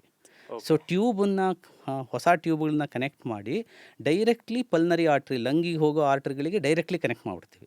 ಸೊ ರೈಟ್ ವೆಂಟ್ರಿಕಲ್ಲಿಂದ ಹೋಗೋದೇ ಇಲ್ಲ, ಒಳಗಡೆಯಿಂದ, ಹೊರಗಡೆಯಿಂದಲೇ, ಹೃದಯದ ಆಚೆ ಕಡೆಯಿಂದಲೇ ಟ್ಯೂಬ್ಗಳಿಂದ ಡೈರೆಕ್ಟಾಗಿ ಹೋಗ್ಬಿಡುತ್ತೆ. ಅಂದರೆ IVC SVCಯಿಂದ ಡೈರೆಕ್ಟ್ಲಿ ಬ್ಲಡ್ ಅಲ್ಲಿ ಹೋಗ್ಬಿಡುತ್ತೆ. ಆ ಸ್ಯಾಚುರೇಷನ್ನು ಅವಳಿಗೆ 90-95% ಮೇಂಟೈನ್ ಆಗ್ತಾಯಿದೆ. ಇವಾಗ ವೆಯ್ಟು ಪಾಪ ತುಂಬ ಕಡಿಮೆ ಇದ್ಲು, 12 ವರ್ಷಕ್ಕೆ 25 kg. ಇವಾಗ ವೆಯ್ಟು ಚೆನ್ನಾಗಿದ್ದಾಳೆ. ಸೊ ಅವಳು ಉಗುರುಗಳೆಲ್ಲ ಈ ಥರ ಕೆಂಪೆ ಇರ್ತಿರ್ಲಿಲ್ಲ, ನೀಲಿ ಇರ್ತಿತ್ತು. ಈಗೆಲ್ಲ ಚೆನ್ನಾಗಾಗಿದ್ದಾಳೆ, ಸ್ಕೂಲಿಗೂ ಕರೆಕ್ಟಾಗಿ ಹೋಗ್ತಾ ಇದ್ದಾಳೆ. ಅವಳು ಪಾಪ ಮಕ್ಕಳ ಜೊತೆ, ಫ್ರೆಂಡ್ಸ್ ಜೊತೆ ಆಟ ಆಡೋಕ್ಕೆ ಆಗ್ತಾ ಇರಲಿಲ್ಲ. ಸೊ ಈ ಥರ ಎಲ್ಲ ಈಗೆಲ್ಲ ಆಟ ಆಡ್ತಾಳೆ, ಆರಾಮಾಗಿದ್ದಾಳೆ. 2 ವರ್ಷ ಆಯಿತು ಸರ್ಜರಿ ಆಗಿ. ಒಂದು 15% ಹಾರ್ಟ್ ಫಂಕ್ಷನ್ ಎಮರ್ಜೆನ್ಸಿ. ಅವರು ಬಂದರು, 55-60 ವರ್ಷದವರು, ಹಾರ್ಟ್ ಅಟ್ಯಾಕ್ ಆಗಿ ಬಂದರು. ಅವರಿಗೆ ಬೆಲೂನ್, IABP ಅಂತ ಹೇಳ್ತೀವಿ, ಬೆಲೂನ್ ಪಂಪ್ ಸಪೋರ್ಟಿಗೆ ಹಾಕ್ಕೊಂಡ್ಬಿಟ್ಟು ಎಮರ್ಜೆನ್ಸಿ ಬೈಪಾಸ್ ಸರ್ಜರಿ ಮಾಡಿದ್ವಿ. ಬೀಟಿಂಗ್ ಹಾರ್ಟಲ್ಲೇ ಕಂಪ್ಲೀಟ್ ಮಾಡಿದ್ವಿ. ಅವರು ಇವಾಗ 50-55 ಹಾರ್ಟ್ ಫಂಕ್ಷನ್ ಆಗಿದೆ. ಅವರು ಈಗ ಆಪ್ರೇಷನ್ ಆಗಿ 6 months ಆದಮೇಲಿಂದ ಚಿಕ್ಕಮಗಳೂರು, ಅವ್ರ ಊರು ಚಿಕ್ಕಮಗಳೂರಿಗೆಲ್ಲ ಡ್ರೈವ್ ಮಾಡ್ಕೊಂಡು ಹೋಗ್ಬಿಟ್ಟು ಬರ್ತಾರೆ. ಸೊ ಈ ಥರ ಕೆಲವು ಒಂಥರ ಒಳ್ಳೊಳ್ಳೆ ಎಕ್ಸ್ಪೀರಿಯೆನ್ಸ್ಗಳು ಜೀವನದಲ್ಲಿ. ಆ ಪೇಷಂಟ್ಗಳ ಹೆಸರನ್ನು ಮರೆಯೋದಿಲ್ಲ ನಾವು. ಅವ್ರು ಬಂದು ಹೇಳ್ತಾರಲ್ಲ ಸರ್, ಥ್ಯಾಂಕ್ ಯು ಡಾಕ್ಟರ್, ನಿಮ್ಮಿಂದ ನಾವು, ಬಿಕಾಸ್ ಹಾರ್ಟ್ ಅಂದರೆ ಎಲ್ಲರಿಗೂ, ಇವನ್ ಆರ್ ಪೇರೆಂಟ್ಸ್ ಆಲ್ಸೋ, ನಮ್ಮ ಮಗ ಅಥವಾ ಮಗಳು ಹಾರ್ಟ್ ಸರ್ಜನ್ ಆಗಲಿ ಅಂತ ಯಾವತ್ತು ಆಸೆ ಇರುತ್ತೆ. Probably are living the dream of a lot of youngsters ಅಂತ ಹೇಳ್ಬೋದು ಸರ್. ಅದು ಹೋಪ್ಫುಲಿ ಈ ಥರ ಪಾಡ್ಕ್ಯಾಸ್ಟ್ ನೀವು ಮಾಡೋದ್ರಿಂದ ಹೋಪ್ಫುಲಿ ಮೆಡಿಕಲ್ ಸ್ಟೂಡೆಂಟ್ಸ್ ಇರ್ಬೋದು, ಮೆಡಿಕಲ್ ಅಥವಾ ಈಗ 11th 12th ಪ್ರಿಪೇರ್ ಆಗ್ತಾ ಇರ್ಬೋದು, ಅವರೆಲ್ಲರೂ hopefully they get inspired and become good heart surgeons. Sir ಈಗ but it comes with a back ಇದು ಏನು ಅಂತಂದರೆ ಮನೆಯಲ್ಲಿ ನಿಮ್ಮ ಟೈಮ್ ಕೊಡೋಕ್ಕಾಗಲ್ಲ. Because heart emergency is very ಅಂದರೆ ತುಂಬ ಎಮರ್ಜೆನ್ಸಿ ಇರುತ್ತೆ. ಆ ಪಾರ್ಟ್ ಹೆಂಗೆ ಹ್ಯಾಂಡಲ್ ಮಾಡ್ತೀರಾ ಸರ್? ಅಂದರೆ ಗೊತ್ತು ಫ್ಯಾಮಿಲಿ ಸಪೋರ್ಟ್ ಎಲ್ಲ ಇರುತ್ತೆ, ಬಟ್ ಒಂದು ಪಾಯಿಂಟ್ ಆಫ್ ಟೈಮಲ್ಲಿ ಏನೋ ಒಂದು ಇದಾಗಿರುತ್ತೆ, ಯಾವಾಗಲೂ ಅಲ್ಲೇ ಇರ್ತೀರಾ ಅಂತ. How do you handle that? ಈಗ ಅಕ್ಷಯ್ ಅವರು ಈ ಪಾಡ್ಕ್ಯಾಸ್ಟ್ ಶುರು ಮಾಡೋ ಟೈಮಲ್ಲಿ an apple a day keeps the doctor away ಅಂತ ಹೇಳಿದ್ರು. ಮನೇಲೆಲ್ಲ ಅದಕ್ಕೆ ಸಂಬಂಧಪಟ್ಟಂಗೆ ಮನೇಲಿ ಯಾರೋ ಒಂದು ಇದು ಜೋಕ್ ಇದು, ಅವ್ರು ಹೇಳ್ತಾರೆ ಆ ಡಾಕ್ಟ್ರ್ ಮಗ an apple a day keeps the doctor ಅವೇ, ನಾನು ಹಾಗಾದರೆ ಆ್ಯಪಲ್ ತಿನ್ನಲ್ಲ ಅಪ್ಪ, ನೀವೊಂದು ಮನೆಗೆ ಆ್ಯಪಲ್ ತೊಗೊಂಬರ್ಬೇಡ. ಬಿಕಾಸ್ ಈಗ apple a day keeps the doctor ಅವೇ ಅಂದರೆ ನಾನು ಮನೆಯಲ್ಲಿ ಆ್ಯಪಲ್ ನಾನು ತಿಂತಾ ಇದ್ರೆ ನೀನು ಮನೆಗೆ ಬರೋದಿಲ್ಲ. ಸೊ ಇದೊಂಥರ ಹೇಗೆ ಅಂದರೆ family support is extremely essential. ಯಾಕೆಂದರೆ ಈಗ ನಾವು ಸ್ವಲ್ಪ ಸೀನಿಯರ್ ಪೊಸಿಷನ್ನಿಗೆ ಹೋಗಿರೋದ್ರಿಂದ ಸ್ವಲ್ಪ ನಮಗೆ ನಮ್ಮ ಸ್ಕೆಡ್ಯೂಲನ್ನು ಮ್ಯಾನೇಜ್ ಮಾಡೋದು ಗೊತ್ತು. ಪ್ಲಸ್ ಸ್ವಲ್ಪ ಕೆಲವು ನಮ್ಮ ಜೂನಿಯರ್ಸ್ ಇರ್ತಾರೆ, ಅಸೋಸಿಯೇಟ್ಸ್ ಇರ್ತಾರೆ, ಕೆಲವು ಮ್ಯಾನೇಜ್ ಮಾಡ್ಕೋತಾರೆ. ನಾವೆಲ್ಲ ಟ್ರೈನಿಂಗಲ್ಲಿ ಇದ್ದಾಗ ನೀವು ಹೇಳ್ದಂಗೆ ನಾವು ಫ್ಯಾಮಿಲಿಗೆ ಟೆನ್ಷನ್ ಕೊಡೋದು ಕಡಿಮೆ ಆಗುತ್ತೆ. 100% ಕರೆಕ್ಟ್. ಸೊ ಡಾಕ್ಟರ್, ಇವಾಗ ಇನ್ನೊಂದೇನಪ್ಪ ಅಂತ ಹೇಳಿದ್ರೆ ಈ ಸಾಲ್ಟ್ ಶುಗರ್ ಕನ್ಸಂಪ್ಷನಿಂದನೂ ಹಾರ್ಟ್ಗೆ ಹ್ಯಾಂಪರ್ ಆಗುತ್ತೆ ಅಂತ ಹೇಳ್ತಾರೆ. This is one side. But mainly with all the doctors have spoken to ಹೇಳಿರೋದು ಸ್ಮೋಕಿಂಗ್ ಅಷ್ಟು ಡೇಂಜರಸ್ ಯಾವುದೂ ಇಲ್ಲ ಅಂತ. ಕರೆಕ್ಟ್. ಯಾಕೆಂದರೆ ಒಂದು ಈ ಸ್ಮೋಕಿಂಗ್, ಈಗ ಆಲ್ಕೋಹಾಲಿಗೂ ಸ್ಮೋಕಿಂಗು ಮೇನ್ ಡಿಫರೆನ್ಸ್ ನನ್ನ ಒಪಿನಿಯನ್ನಲ್ಲಿ ಏನಂತ ಹೇಳಿದ್ರೆ, ನಾರ್ಮಲಿ ಆಲ್ಕೋಹಾಲ್ ನೀವು ಕನ್ಸಂಪ್ಷನ್ ಮಾಡಲಿಕ್ಕೆ, ಆಲ್ಕೋಹಾಲ್ ಕುಡಿಲಿಕ್ಕೆ ಕಂಪನಿ ಬೇಕು. ನೀವು ಒಬ್ಬರೇ ಮಾಡ್ತಾ ಇದ್ದೀರಾ ಅಂತ ಹೇಳಿದ್ರೆ ಅದು ಒಂಥರ ಡಿಪ್ರೆಷನ್ಗೆ ಹೋಗ್ಬಿಟ್ಟಿದ್ದೀರಾ, ಬಿಯಾಂಡ್ ಕಂಟ್ರೋಲ್, ಬಿಯಾಂಡ್ ರಿಪೇರ್ ಥರ.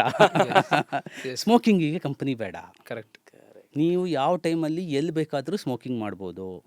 ಅದಕ್ಕೆ ಈಗ ನೀವೆಂತಾರ ಮಾಹೋಲ್ ಕ್ರಿಯೇಟ್ ಮಾಡೋದು ಅದು ಆ ಥರ ಬೇಕಾಗಿಲ್ಲ. ಆಲ್ಕೋಹಾಲ್ ಕುಡಿಯೋಕ್ಕೆ ನೀವು ಒಂದು ಪಬ್ಬಿಗೆ ಹೋಗಬೇಕು, ಇಲ್ಲ ಮನೆ ಒಳಗೆ ಒಂಥರ ಫ್ರೆಂಡ್ಸ್ ಸೇರ್ಕೋಬೇಕು, ಯಾವುದೋ ಕಾರಣ ಇರಬೇಕು. ಅದು ದುಃಖದ್ದೇ ಕಾರಣ ಇರ್ಬೋದು, ಸಂತೋಷದ್ದೇ ಕಾರಣ ಇರ್ಬೋದು, ಯಾವುದಾದ್ರೂ ನೀವು ಕುಡಿಯೋಕ್ಕೆ ಶುರು ಮಾಡ್ತೀರಾ ಫ್ರೆಂಡ್ಸ್ ಜೊತೆ, ಬಟ್ ಅದಕ್ಕೆ ಒಂಥರ ಆ ಮಾಹೋಲ್ ಕ್ರಿಯೇಟ್ ಆಗಬೇಕು. ಸ್ಮೋಕಿಂಗಿಗೆ ಬೇಕಾಗಿಲ್ಲ. ಎರಡನೇದು ಏನಾಗುತ್ತೆ, ಮೆಡಿಕಲಿ ಸ್ಪೀಕಿಂಗ್ ಸ್ಮೋಕಿಂಗ್ ಆಕ್ಸಿಲರೇಟ್ಸ್ ಅಥೆರೋಸ್ಕ್ಲೆರೋಟಿಕ್ ಪ್ರಾಸೆಸ್. ಅಥೆರೋಸ್ಕ್ಲೆರೋಸಿಸ್ ಅಂದರೆ ಈ ಕೊಲೆಸ್ಟ್ರಾಲ್ ಡಿಪಾಸಿಷನ್, ಈ ರಕ್ತನಾಳಗಳದ್ದು ಇನ್ಸೈಡ್ ಇಂಟಿಮಾದಲ್ಲಿ, ರಕ್ತನಾಳ 3 ಲೇಯರ್ ಇರುತ್ತೆ, ಇಂಟಿಮಾ, ಮೀಡಿಯಾ, ಅಡ್ವೆಂಟಿಷನ್. ಇಂಟಿಮಾದಲ್ಲಿ ಈ ಇಂಟಿಮಾ ಅಂದರೆ ಒಳಗಡೆ ಲೇಯರ್, ಅಲ್ಲಿ ಕೊಲೆಸ್ಟ್ರಾಲ್ ಪ್ಲಾಕ್ಗಳು ಫಾರ್ಮೇಷನ್ ಆಗುತ್ತೆ. ಆ ಕೊಲೆಸ್ಟ್ರಾಲ್ ಪ್ಲಾಕ್ಗಳು ಫಾರ್ಮೇಷನ್ ಆಗೋ ಪ್ರಾಸೆಸ್ ಏನಿದೆ ಅದನ್ನು ಅಥೆರೋಸ್ಕ್ಲೆರೋಸಿಸ್ ಅಂತ ಕರಿತೀವಿ. ಅದನ್ನು ಈ ಸ್ಮೋಕಿಂಗ್ ಏನು ಮಾಡುತ್ತೆ, ಆಕ್ಸಿಲರೇಟ್ ಮಾಡುತ್ತೆ, ಅಂದರೆ ಫಾಸ್ಟ್ ಮಾಡುತ್ತೆ. ಸರ್ ಬಟ್ ಈಗ ಡ್ರಿಂಕಿಂಗ್ ಮಾಡ್ಬೇಕಾದ್ರೆ ಒಂದು ಇದಿದೆ, ಅಂದರೆ ನಮ್ಮ ಅಡ್ಡಗಳಲ್ಲಿ ಏನು ಹೇಳ್ತಾರೆ ಅಂದರೆ ಡ್ರಿಂಕಿಂಗ್ ಇಂದ ಏನೂ ಆಗಲ್ಲ, ಸೈಡ್ಸ್ ಇಂದ ಆಗುತ್ತೆ ಅಂತ. ಒಂದು ಥರ ನೋಡಿದ್ರೆ ನೀವು ಹೇಳಕ್ಕೆ ತಪ್ಪಲ್ಲ, ಬಟ್ ಡ್ರಿಂಕಿಂಗ್ ಏನಾದ್ರು ಪ್ರಾಬ್ಲಮ್ ಇದ್ದೇ ಇರುತ್ತೆ ಸರ್. ಲೈಕ್ ಡ್ರಿಂಕಿಂಗ್ ಹೆಂಗೆ ಎಫೆಕ್ಟ್ ಮಾಡುತ್ತೆ ಸರ್? ಸೊ ಡ್ರಿಂಕಿಂಗು ಈಗ ನೋಡಿ, ಇದೆಲ್ಲ ultimately calories. So and it also has lot of effect on the internal organs of the body, say like liver, ಆ ಥರ ಎಲ್ಲ. ಸೊ ಅಲ್ಟಿಮೇಟ್ಲಿ ಬಾಡಿನಲ್ಲಿ ಇದೆಲ್ಲ ಏನು ಮಾಡುತ್ತೆ, ಒಂಥರ it sets in a process of inflammation. So ನಿಮಗೆ ಈ ಇಂಟಿಮಾದಲ್ಲಿ ಬಿಕಾಸ್ ಆಫ್ ದಿಸ್ ಇನ್ಫ್ಲಮೇಷನ್ ಸ್ವಲ್ಪ ಡ್ಯಾಮೇಜ್ ಆಗುತ್ತೆ. ಈ ಕೊಲೆಸ್ಟ್ರಾಲ್ ಡಿಪಾಸಿಷನ್ನು ಇವೆಲ್ಲ ಜಾಸ್ತಿ ಆಗ್ತಾ ಶುರುವಾಗುತ್ತೆ. So whether it is alcohol ಅಂದರೆ ಲಾರ್ಜ್ ಕ್ವಾಂಟಿಟೀಸ್ ಅಥವಾ ಈ ಸೈಡ್ಸ್ ಎಲ್ಲರಲ್ಲೂ ಹಾಗೇ ಆಗುತ್ತೆ. ಬಟ್ ಈಗ ಇದು ಹೇಳ್ತಾರೆ ಸರ್, 2 ಪೆಗ್ ತಗೊಂಡ್ರೆ ಏನೂ ಆಗಲ್ಲ, ಅದೊಂಥರ ಮೆಡಿಸಿನ್ ಥರ. Is it a myth or truth sir? No, it partially true. So alcohol ಏನಾಗುತ್ತೆ, ಈಗ ಕರೋನರಿ ಆರ್ಟ್ರಿ ಅಂದರೆ ಹೃದಯ ಸ್ವಲ್ಪ ಡೈಲೇಟ್ ಮಾಡುತ್ತೆ ಅಂತ ಒಂದು, that is one of the studies. It's ಇಲ್ಲ ಅಂತಲ್ಲ, ಹಂಗಂತ ಹೇಳಿ ಎಲ್ಲರೂ ಕುಡಿಲೇಬೇಕು ಅಂತೇನಿಲ್ಲ. ಕರೆಕ್ಟ್. ಟೀ ಟೋಟಲರ್ಸ್, ಕುಡಿದೇ ಇರೋರಿಗೆ ಹೃದಯ ರೋಗ ಬರಬಾರ್ದು ಅಂತೇನಿಲ್ಲ. Correct. Smoking is strongly associated with heart attack ಇರ್ಬೋದು ಅಥವಾ ಲಂಗ್ ಕ್ಯಾನ್ಸರ್ಸ್ ಇರ್ಬೋದು. That does not mean lung cancer cannot happen in people who do not smoke at all. So ನೀವು ಹೇಳಿದ್ರೆ ಟೀ ಟೋಟಲರ್ ಅಂತ, passive smoking is more dangerous. Smoking ಇಂದನೂ ಆಗುತ್ತಾ? 100%. Actually it is worse. ದೂರ ಇರಿ ನನ್ನಿಂದ. Passive smoking is worse. ಯಾಕೆ ಅಂತ ಹೇಳಿದ್ರೆ ಈಗ ಪ್ಯಾಸಿವ್ ಸ್ಮೋಕಿಂಗಲ್ಲಿ ಆ ಪಾರ್ಟಿಕಲ್ಸ್ ಏನು ಬರುತ್ತೆ ಅದು ಜಾಸ್ತಿ ಬರುತ್ತೆ, ಓಕೆ. ಓಕೆ. ಅಂದ್ರೆ ಒಳಗಡೆ ತಗೊಳ್ಳೋದು ಕಮ್ಮಿ, ಆಚೆ ಬಿಡೋದು ಜಾಸ್ತಿ. ಆಚೆ ಬಿಡೋದು ಜಾಸ್ತಿ ಇರುತ್ತೆ. ಸೊ ಸುತ್ತಮುತ್ತ ಇರೋರಿಗೆಲ್ಲ ಎಫೆಕ್ಟ್ ಆಗುತ್ತೆ.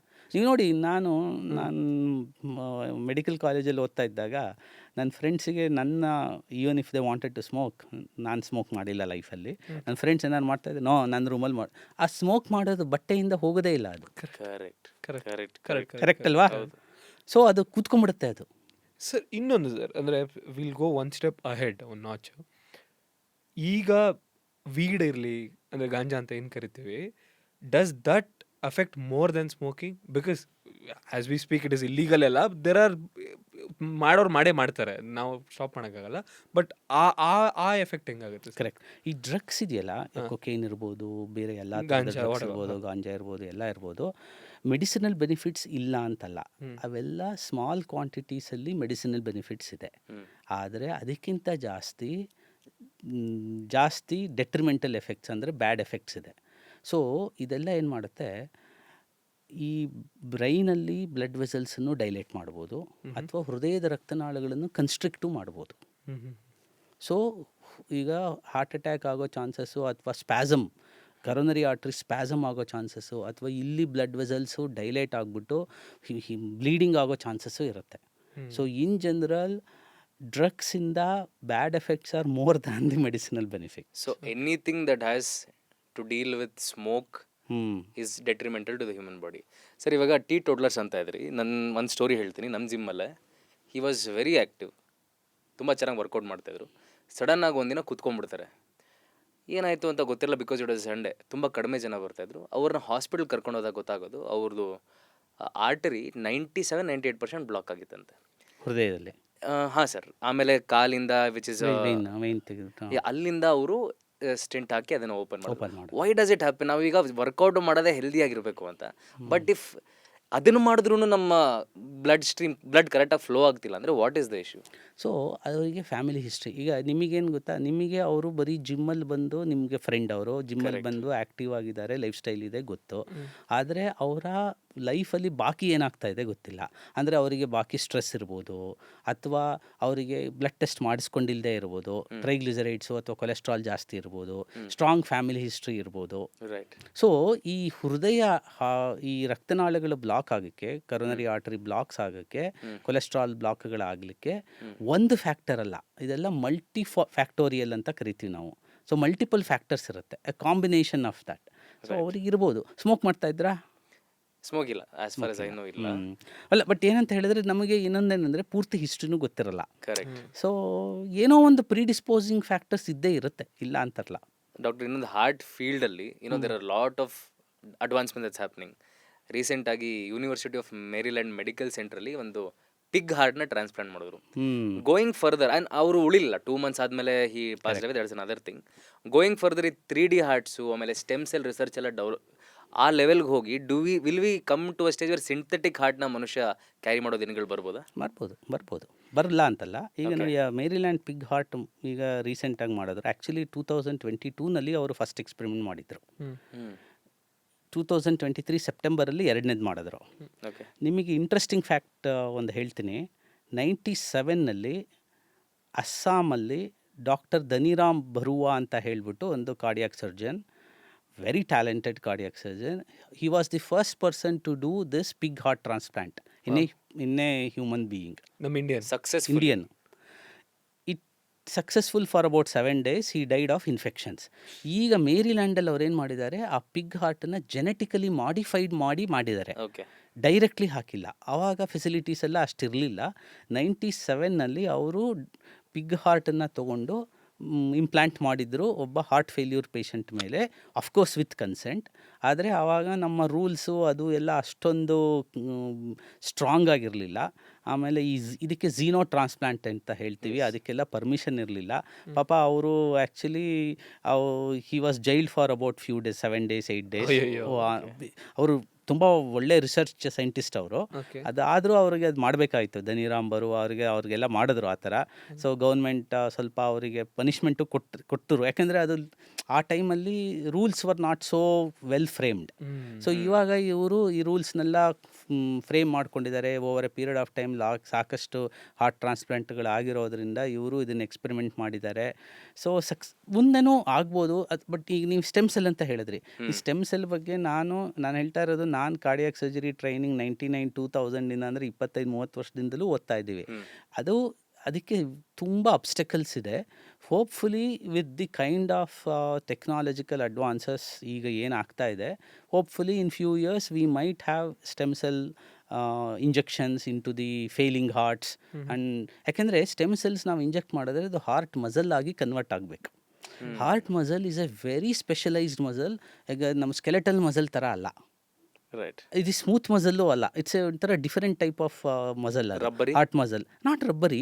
ಅದರದ್ದು ಸ್ಟ್ರಕ್ಚರ್ ಸ್ವಲ್ಪ ಡಿಫರೆಂಟ್ ಇರುತ್ತೆ. ಹಾರ್ಟ್ ಅದರದ್ದು ಹೇಗೆ ಅಂದರೆ ಎರಡು ಸೆಲ್ಗಳು ಮಧ್ಯೆ ಒಂದು ಡೆಸ್ಮೋಸೋಮ್ ಕನೆಕ್ಷನ್ಸ್ ಅಂತ ಇರುತ್ತೆ. ಆ ಕನೆಕ್ಷನ್ಸಿಂದ ನಿಮಗೆ ಹಾರ್ಟ್ ಮಸಲ್ಸ್ ಕಂಟ್ರಾಕ್ಟ್ ಆದಾಗ ಅದು ಸಿಂಕ್ರೋನಸ್ಲಿ ಕಂಟ್ರಾಕ್ಟ್ ಆಗುತ್ತೆ. ಒಂದು ಪೋರ್ಷನ್ ಕಂಟ್ರಾಕ್ಟ್ ಆಗೋದು, ಇನ್ನೊಂದು ಪೋರ್ಷನ್ ರಿಲ್ಯಾಕ್ಸ್ ಆಗೋದು ಇಲ್ಲ. ಸೊ ಇದೊಂಥರ special type of muscle fibre. So stem ಸೆಲ್ದು ಮೇನ್ ಏನಾಗ್ತಾ ಇದೆ ಅಂದರೆ, ಈ special type of myocardial muscle ಆಗೋಕ್ಕೆ ಅದು there are lot of different obstacles in the pathway. So but future nobody knows. ಈಗ ಈ ಟೆಕ್ನಾಲಜಿ ಇಷ್ಟು ಆಗುತ್ತೆ ಅಂತ ನಮಗೇನು ಗೊತ್ತಿರಲಿಲ್ಲ. ಫಾರ್ ಎಕ್ಸಾಂಪಲ್ ಸೆಲ್ ಫೋನ್ ಇಷ್ಟು ಅಡ್ವಾನ್ಸ್ ಆಗುತ್ತೆ ಅಂತ 25 ವರ್ಷದಿಂದ ಗೊತ್ತೇ ಇರಲಿಲ್ಲ. ಸೊ ಇವಾಗ lot of things have happen. So but future ಬಗ್ಗೆ ಮಾತಾಡ್ತಾ ಇದೀವಿ, ಬಟ್ ಪಾಸ್ಟ್ ಬಗ್ಗೆನೂ ಒಂದು ಸ್ವಲ್ಪ ತೊಗೊಳ್ಳೋಣ. 4 years ಬ್ಯಾಕ್ ಕೋವಿಡ್ ಬಂದಾದ್ಮೇಲೆ ವ್ಯಾಕ್ಸಿನೇಷನ್ ಎವ್ರಿಥಿಂಗ್ ಆಯಿತು. ಬಟ್ ಅದಾಗಿದ ತಕ್ಷಣ ಹಾರ್ಟ್ ಅಟ್ಯಾಕ್ಸ್ ತುಂಬ ಜಾಸ್ತಿ ಸ್ಪೈಕಪ್ ಆಗಿದೆ ಅಂತ ಡೇಟಾ ಹೇಳುತ್ತೆ. Is a something which we need to know about vaccine? ಯಾಕೆ ಇದಾಗ್ತಿದೆ? Is it because of vaccine or is it because of the covid? What is the issue sir? ವ್ಯಾಕ್ಸಿನಿಂದ ಆಗಿದೆ ಅಂತ ಕೆಲವು ಸ್ಟಡೀಸು ತೋರಿಸಿದೆ. ಆದರೆ ವ್ಯಾಕ್ಸಿನ್ಗಿಂತ ಜಾಸ್ತಿ covid virus itself can cause thrombosis. So ಈಗ ನಮ್ಮಲ್ಲಿ ಸಿಂಪ್ಟಮ್ಯಾಟಿಕ್ ಪೇಷಂಟ್ಸ್ ಎಷ್ಟು ಬಂದರೋ, ಆ ಸಿಂಪ್ಟಮ್ಯಾಟಿಕ್ ಪೇಷಂಟಿಗಿಂತ 4 ಪಟ್ಟು 5 ಪಟ್ಟು ಜಾಸ್ತಿ ಎಸಿಂಪ್ಟಮ್ಯಾಟಿಕ್ ಪೇಷಂಟ್ಸ್ ಇರ್ತಾರೆ. ಸೊ ಅವರು ಬಿಕಾಸ್ ನೋ ಸಿಂಪ್ಟಮ್ಸ್ ಅವ್ರು ಟೆಸ್ಟ್ ಆಗಿರಲ್ಲ. ಸೊ ಅಂಥವರಲ್ಲೂ ಹಾರ್ಟ್ ಡಿಸೀಸ್ ಕಂಡುಕೊಂಡು ಬಂದಿದೆ. So virus itself causing this thrombosis or clot formation in the arteries is much more than the vaccine. ವ್ಯಾಕ್ಸಿನಿಂದ ಆಗಬಾರ್ದು ಅಂತಲ್ಲ, ಆದರೆ ವ್ಯಾಕ್ಸಿನ್ ಪರ್ಸೆಂಟೇಜ್ ಏನಿದೆ, ವ್ಯಾಕ್ಸಿನ್ ತಗೊಳ್ಳದೇ ಇರೋರಿಗೂ ಆಗಿದೆ ಆ ಥರ. So both covid virus and covid vaccine ನನ್ನ ಪ್ರಕಾರ ಇದ್ದಿದ್ದರಲ್ಲಿ ಡೆಫಿನೆಟ್ಲಿ ಸೇಫ್. ಎಸ್ಪೆಷಲಿ ಇಂಡಿಯಾದಲ್ಲಂತೂ billions and billions of doses have been given. ಅಷ್ಟು ಹಂಗೆ ಕಂಪೇರ್ ಮಾಡಿದರೆ ನಮಗೆ ಈ ಸುತ್ತಮುತ್ತ ಗೊತ್ತಾಗ್ಬಿಡ್ಬೇಕಾಗಿತ್ತು. ಅಂದರೆ ಆ ಥರ ಏನಾರು ಅಷ್ಟು ಡೆತ್ ರೇಟ್ ಏನಾರು ಆಗಿದ್ದರೆ, ಹಾರ್ಟ್ ಅಟ್ಯಾಕ್ ರೇಟ್ ಆಗಿದ್ದರೆ. ಇಲ್ಲ ಅಂತಲ್ಲ, ಯಾವುದೇ ವ್ಯಾಕ್ಸಿನ್ದು ಸ್ವಲ್ಪ ಸೈಡ್ ಎಫೆಕ್ಟ್ ಇರ್ಬೋದು. ಆದರೆ ನನ್ನ ಪ್ರಕಾರ ಹೇಳಬೇಕಂತ ಹೇಳಿದ್ರೆ, covid virus itself has more problems.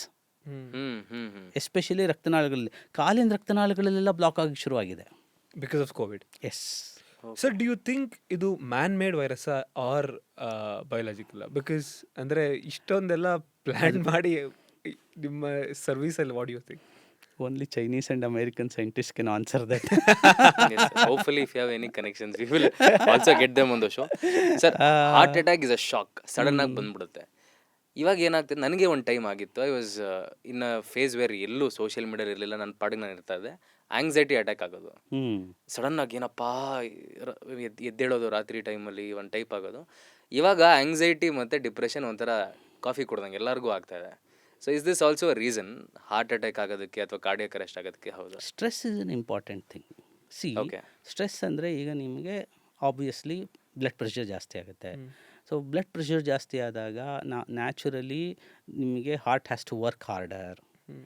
So anything stress can result in lot of different issues. ಹಾಗಾದರೆ ಜಿಮ್ಮಲ್ಲಿ ಜಾಸ್ತಿ ಕಾರ್ಡಿಯೋನು ಮಾಡಬಾರ್ದು sir? Not necessarily, that is not stress.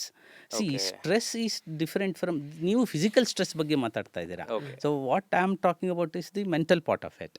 So physical stress, ಈಗ ನೀವು ಜಿಮ್ಮಲ್ಲಿ ಮಾಡಬೇಕು. ಈಗ ಚಿಕ್ಕ ವಯಸ್ಸಿಂದಲೇ ನೀವು ಮಾಡ್ತಾ ಇದ್ದರೆ ಜಿಮ್ಮನ್ನು ಕಂಟಿನ್ಯೂ ಮಾಡ್ಬೋದು. ಸಡನ್ನಾಗಿ 40-45 ಇಯರ್ಸ್ನವನು ನಾನು ಇವಾಗ 20-25 ಇಯರ್ಸ್ನವನು ಮಾಡೋ ಥರ ಎಲ್ಲ ಆ್ಯಕ್ಟಿವಿಟೀಸು ಮಾಡ್ತೀನಿ ಅನ್ನೋಕ್ಕೆ ಹೋಗೋಕ್ಕಿಂತ ಮುಂಚೆ ಸ್ವಲ್ಪ ಜನರಲ್ ಆಗಿ ಟೆಸ್ಟ್ ಮಾಡಿಸ್ಕೊಳ್ಳೋದು ಬೆಟರ್. ಸರ್ ಈಗ 45 ಇಯರ್ಸ್ ಓಲ್ಡ್ ಅಂದ್ವಿ, ಎಲ್ಲರೂ ನೋಡಿದ್ರೆ ಲಾಫಿಂಗ್ ಕ್ಲಬ್ಬಲ್ಲಿ ಹಾ ಹಾ ಹಾ ನಗ್ತಿರ್ತಾರೆ. ನಗದು ಒಳ್ಳೇದ ಹಾರ್ಟಿಗೆ? Is it a good thing? ಹೇಗೆ ಎಫೆಕ್ಟ್ ಆಗುತ್ತೆ ಲಾಫಿಂಗ್? ಈಗ ಲಾಫಿಂಗ್ ಮಾಡಿದ್ರೆ ಈಗ ನಿಮಗೆ ಕೆಲವೆಲ್ಲ ಈಗ ರಿಲ್ಯಾಕ್ಸ್ ಆಗುತ್ತೆ ಒಂದು. ಆಮೇಲೆ ನಿಮ್ಮ ಈ ಲಾಫ್ ಮಾಡಿದಾಗ ಕೆಲವು ಎಂಡಾರ್ಫಿನ್ಸ್ ಅಂತ ರಿಲೀಸ್ ಆಗುತ್ತೆ. ಸೆರೋಟೋನಿನ್, ಎಂಡಾರ್ಫಿನ್ಸ್ ಎಸ್ಪೆಷಲಿ ಸೆರೋಟೋನಿನ್ ಎಲ್ಲ ಇರ್ಬೋದು. ಆ ಎಂಡಾರ್ಫಿನ್ಸಿಂದ ನಿಮಗೆ ಫೀಲ್ ಗುಡ್ ಹಾರ್ಮೋನ್ ಅದು. ಕರೆಕ್ಟ್. ಸೊ ಈ ಫೀಲ್ ಗುಡ್ ಹಾರ್ಮೋನಿಂದ ಡೆಫಿನೆಟ್ಲಿ ನಿಮ್ಮ ಬ್ಲಡ್ ವೆಸಲ್ಸ್ ಎಲ್ಲ ರಿಲ್ಯಾಕ್ಸ್ ಆಗುತ್ತೆ, ಬ್ಲಡ್ ಫ್ಲೋ ಇಂಪ್ರೂವ್ ಆಗುತ್ತೆ. ಓಕೆ. ಸೊ ಹಾರ್ಟ್ ರೇಟ್ ಸ್ವಲ್ಪ ಜಾಸ್ತಿ ಆಗುತ್ತೆ. ಹಾರ್ಟ್ ರೇಟ್ ಜಾಸ್ತಿ ಆದಾಗ ಹಾರ್ಟ್ ಮಸಲ್ ಜಾಸ್ತಿ ಎಫಿಷಿಯೆಂಟಾಗಿ ಪಂಪ್ ಮಾಡಬೇಕು. ಸೊ ಬ್ಲಡ್ ಫ್ಲೋ ಇಂಪ್ರೂವ್ ಆಗುತ್ತೆ to certain extent. Yes, this laughing is definitely, and it also boost the immunity. So definitely there are positive things about laughing. Laughing club ನಾವು. ಅಲ್ಲ, but ಅದು fake ಲಾಫ್ಗೂ ಆಗುತ್ತೆ sir. ಅಂದ್ರೆ ನನಗೆ ಗೊತ್ತು, ನಾನು ಸುಮ್ಮನೆ ನಗ್ತಾ ಇದ್ದೀನಿ ಅಂತ. ಈಸ್ ಇಟ್ ಫೇಕ್ ಲಾಫ್ಗೂ ಆಗುತ್ತೆ ಇಲ್ಲ ಒರಿಜಿನಲ್ ಆಗಿ ಮಾಡಿದ್ರೆ ಮಾತ್ರ? ಲಾಫ್ ಫ್ರಮ್ ದ ಹಾರ್ಟ್ ಅಥವಾ literally laugh from the heart? ಹಂಗಾದ್ರೆ ಮಾತ್ರ ವರ್ಕೌಟ್ ಆಗೋದು. ಯಾಕೆಂದ್ರೆ ಈಗ ವಾಕಿಂಗ್ ಅಂತ ಹೇಳಿದ್ರು, ಬಾಟಮ್ ಆಫ್ ದಿ ಹಾರ್ಟ್ ಇಂದ ಅದು ನಗಬೇಕು, ಸುಮ್ಮನೆ ಮೇಲಿಂದ ನಗಿದ್ರೆ ಇಲ್ಲ ಸರ್. ಯಾಕಂದ್ರೆ ಈಗ ವಾಕಿಂಗ್, ಈಗ ನಮ್ಮ ಪೇರೆಂಟ್ಸ್ ಆಗಲಿ ಎಲ್ಲರೂ ವಾಕಿಂಗ್ ಮಾಡ್ತಾರೆ, ವಾಕಿಂಗ್ ಮಾಡಿದ್ರೆ ಸಾಕು ನಮಗೆ ಅನ್ನೋ ಥರ ಇರ್ತಾರೆ. ವಾಕಿಂಗ್ ಮಾಡಿದ್ರೆ ಎಷ್ಟು ಸ್ಪೀಡಲ್ಲಿ ಮಾಡಬೇಕು ಮತ್ತು ಯಾವ್ದು ಮಾಡಿದ್ರೆ ಕಾರ್ಡಿಯೋ ಒಳ್ಳೇದು? ಬಿಕಾಸ್ ನಾನು 4 ಕಿಲೋಮೀಟರ್ ನಾರ್ಮಲ್ ನಡ್ಕೊಂಡು ಹೋದ್ರೆ ಏನೂ ಯೂಸ್ ಇಲ್ಲ, ಕಾಲು ನೋವು ಬಂದರೆ ಬೇರೆ ಏನೂ ಆಗಲ್ಲ. ವಾಟ್ ಇಸ್ ಇದು ಸರ್, ಯಾವ ಸ್ಪೀಡಲ್ಲಿ ನಡಿಬೇಕು? ಈಗ ಅವ್ರಿಗೆ ಪರ್ಮಿಷನ್ ಅಂದರೆ ಈಗ ಅವ್ರು how their body permits to walk ಅಂತ. ಕೆಲವರಿಗೆ ಈಗ ಆರ್ಥರೈಟಿಸ್ ಇರ್ಬೋದು, ಏನೇ ಇರ್ಬೋದು. ಮಿನಿಮಮ್ ನೋಡಿ, ಆವ್ರೇಜ್ 12 ಮಿನಿಟ್ಸಲ್ಲಿ ಈಗ if they can walk 1 kilometre in 10 minutes fantastic. At least 12 to 15 ಮಿನಿಟ್ಸಲ್ಲಾದರೂ 1 ಕಿಲೋಮೀಟರ್ ವಾಕ್ ಮಾಡಬೇಕು ಮಿನಿಮಮ್. 12 ಮಿನಿಟ್ಸ್ ಅಂತ ಮಾಡಿದ್ರೆ that is also very good. Maximum ಅಂದರೆ ಅಟ್ಲೀಸ್ಟ್ 15 ನಿಮಿಷದಲ್ಲಿ 1 ಕಿಲೋಮೀಟರ್ ಥರನಾದರೂ ವಾಕ್ ಮಾಡಬೇಕು. ಅದಕ್ಕಿಂತ ಜಾಸ್ತಿ ಆದರೆ ಅಂದರೆ something is better than nothing. See, what I would say is something is better than nothing. So minimum ಏನಂತ ನಾವು ನಮ್ಮ ಇದರಲ್ಲಿ ಹೇಳೋದು ಹೇಗೆ ಅಂದರೆ 45 minutes for 5 days a week ಅಂತ. So 30 to 45 minutes per day, at least 5 days a week ನೀವು walk ಮಾಡಬೇಕು. ದಟ್ಸ್ ದಿ ಅಟ್ಲೀಸ್ಟ್ ಮಿನಿಮಮ್ ಆಗಿ. ಸೊ ಆ್ಯಕ್ಟಿವ್ ಆಗಿದ್ದಷ್ಟು ಒಳ್ಳೆಯದು. ಐ ಥಿಂಕ್ ನಮ್ಮ ಪೇರೆಂಟ್ಸ್ ಜನ್ರೇಷನ್ ಆ ಥರ ನೋಡಿದ್ರೆ ದೇ ವೆರಿ ಫಾರ್ಚುನೇಟ್. ಬೆಳಗ್ಗೆ ಇವಾಗಲೂ ನಮ್ಮ ಅಪ್ಪ ಅಮ್ಮ ರಿಲಿಜಿಯಸ್ಲಿ ಎದ್ದು, ನಮ್ಮ ಡ್ಯಾಡಿ ಯೋಗಾಗ ಹೋಗ್ತಾರೆ, ಮಮ್ಮಿ ವಾಕಿಂಗ್ ಹೋಗ್ತಾರೆ. ನಮ್ಮ ಜನ್ರೇಷನ್ ಜಿಮ್ ಹೋಗಲಿಲ್ಲ ಅಂದರೆ they are always sleeping, which is a bad thing. Coming to ನಮ್ಮ ಜನ್ರೇಷನ್ ಸರ್, ಡಾರ್ಕ್ ಚಾಕ್ಲೇಟು ಒಳ್ಳೆಯದು ಅಂತಾರೆ ಹಾರ್ಟಿಗೆ. So is it simply a fat to sell more chocolate? ಅದು ಆ್ಯಕ್ಚುಲಿ ಎಫೆಕ್ಟ್ ಆಗುತ್ತೆ? ಒಳ್ಳೆಯದು. ಸೊ ಡೆಫಿನೆಟ್ಲಿ ಡಾರ್ಕ್ ಚಾಕ್ಲೇಟ್ ಒಳ್ಳೆಯದು. But ನೀವು ಅದಕ್ಕೆ ಶುಗರ್ ಆ್ಯಡ್ ಮಾಡಿದಷ್ಟು ಮತ್ತೆ ಬ್ಯಾಡ್ ಆಗಿಬಿಡುತ್ತೆ. ಸೊ ನೀವು ಡಾರ್ಕ್ ಚಾಕ್ಲೇಟ್ ಬಿಟರ್ ಇರುತ್ತೆ. ಸೊ ನೀವು dark chocolate, pure dark chocolate 70% dark chocolate, 80%, 85% dark chocolate ತಿಂದರೆ without added sugar, it is bitter. Cocoa is bitter actually. So but it is definitely yes, it has some beneficial effects. So good, ಇಲ್ಲ ಅಂತಲ್ಲ. ಎಷ್ಟು sir ಅಂದರೆ ಈಗ ಒಂಥರ ಇದೆಲ್ಲ ಹೇಗೆ ಅಂತ ಹೇಳಿದ್ರೆ, ಈಗ you can indulge in some of these things per day ಇಷ್ಟು ಗ್ರಾಮ್ ಅಂತಲ್ಲ. But definitely you can enjoy once in a while definitely dark chocolates. Obviously dark chocolates better than white chocolates, milk chocolate. Mummy ನಾನು chocolate ತಿಂದಾಗ ಬೈಬೇಡ ಅಂತ ಇಲ್ಲಿ ಹೇಳ್ತಾ, because I am a big addict sir of chocolate. Coming to my mother, ಇವಾಗ ನಮ್ಮ ತುಂಬ mothers ನೋಡಿದ್ರೆ ವೆರಿಕೋಸ್ ವೆನ್ಸ್ ಇರುತ್ತೆ. Why is that happening? Is ಹಾರ್ಟಿಗೆ ಏನು ರಿಲೇಟೆಡ್ ಇಲ್ಲ, ಬಟ್ ಅದರಿಂದ ಏನಾದರೂ ಎಫೆಕ್ಟ್ ಆಗುತ್ತಾ? ಇದು ವೆರಿಕೋಸ್ ವೇನ್ಸ್ ಅಂದರೆ ನಾರ್ಮಲಿ ವೇನ್ಸಲ್ಲಿ ನಿಮ್ಮದು ಟೋಸಿಂದ ಬ್ಲಡ್ಡು ವಾಪಸ್ಸು ಹಾರ್ಟಿಗೆ ಬರಬೇಕು. ಕರೆಕ್ಟ್. ಸೊ ಆಗ ಬಂದಾಗ ಈಗ ನಿಂತ್ಕೊಂಡಿರ್ತೀರ. ಸೊ ಈಗ human being basically is an erect animal. So ನಡೀತಾ ಇರ್ತೀವಿ, ನಿಂತ್ಕೊಂಡಿರ್ತೀವಿ. ಸೊ ಅವಾಗೇನಾಗುತ್ತೆ, ಬೈ ಗ್ರಾವಿಟಿ ಬ್ಲಡ್ ನಾರ್ಮಲಿ ಈ ವೇನ್ಸ್ ಒಳಗೆ ವಾಪಸ್ಸು ಟೋಸ್ಗೆ ಹೋಗಬಾರ್ದು ಅಂತ ಹೇಳಿ veins are god has equipped our veins in the leg especially with valves. These valves are unidirectional. ನೀವು ನಲ್ಲಿ ಪೈಪಲ್ಲಿ ಹೆಂಗೆ ವ್ಯಾಲ್ವ್ಸ್ ಇರುತ್ತೋ ಆ ಥರ.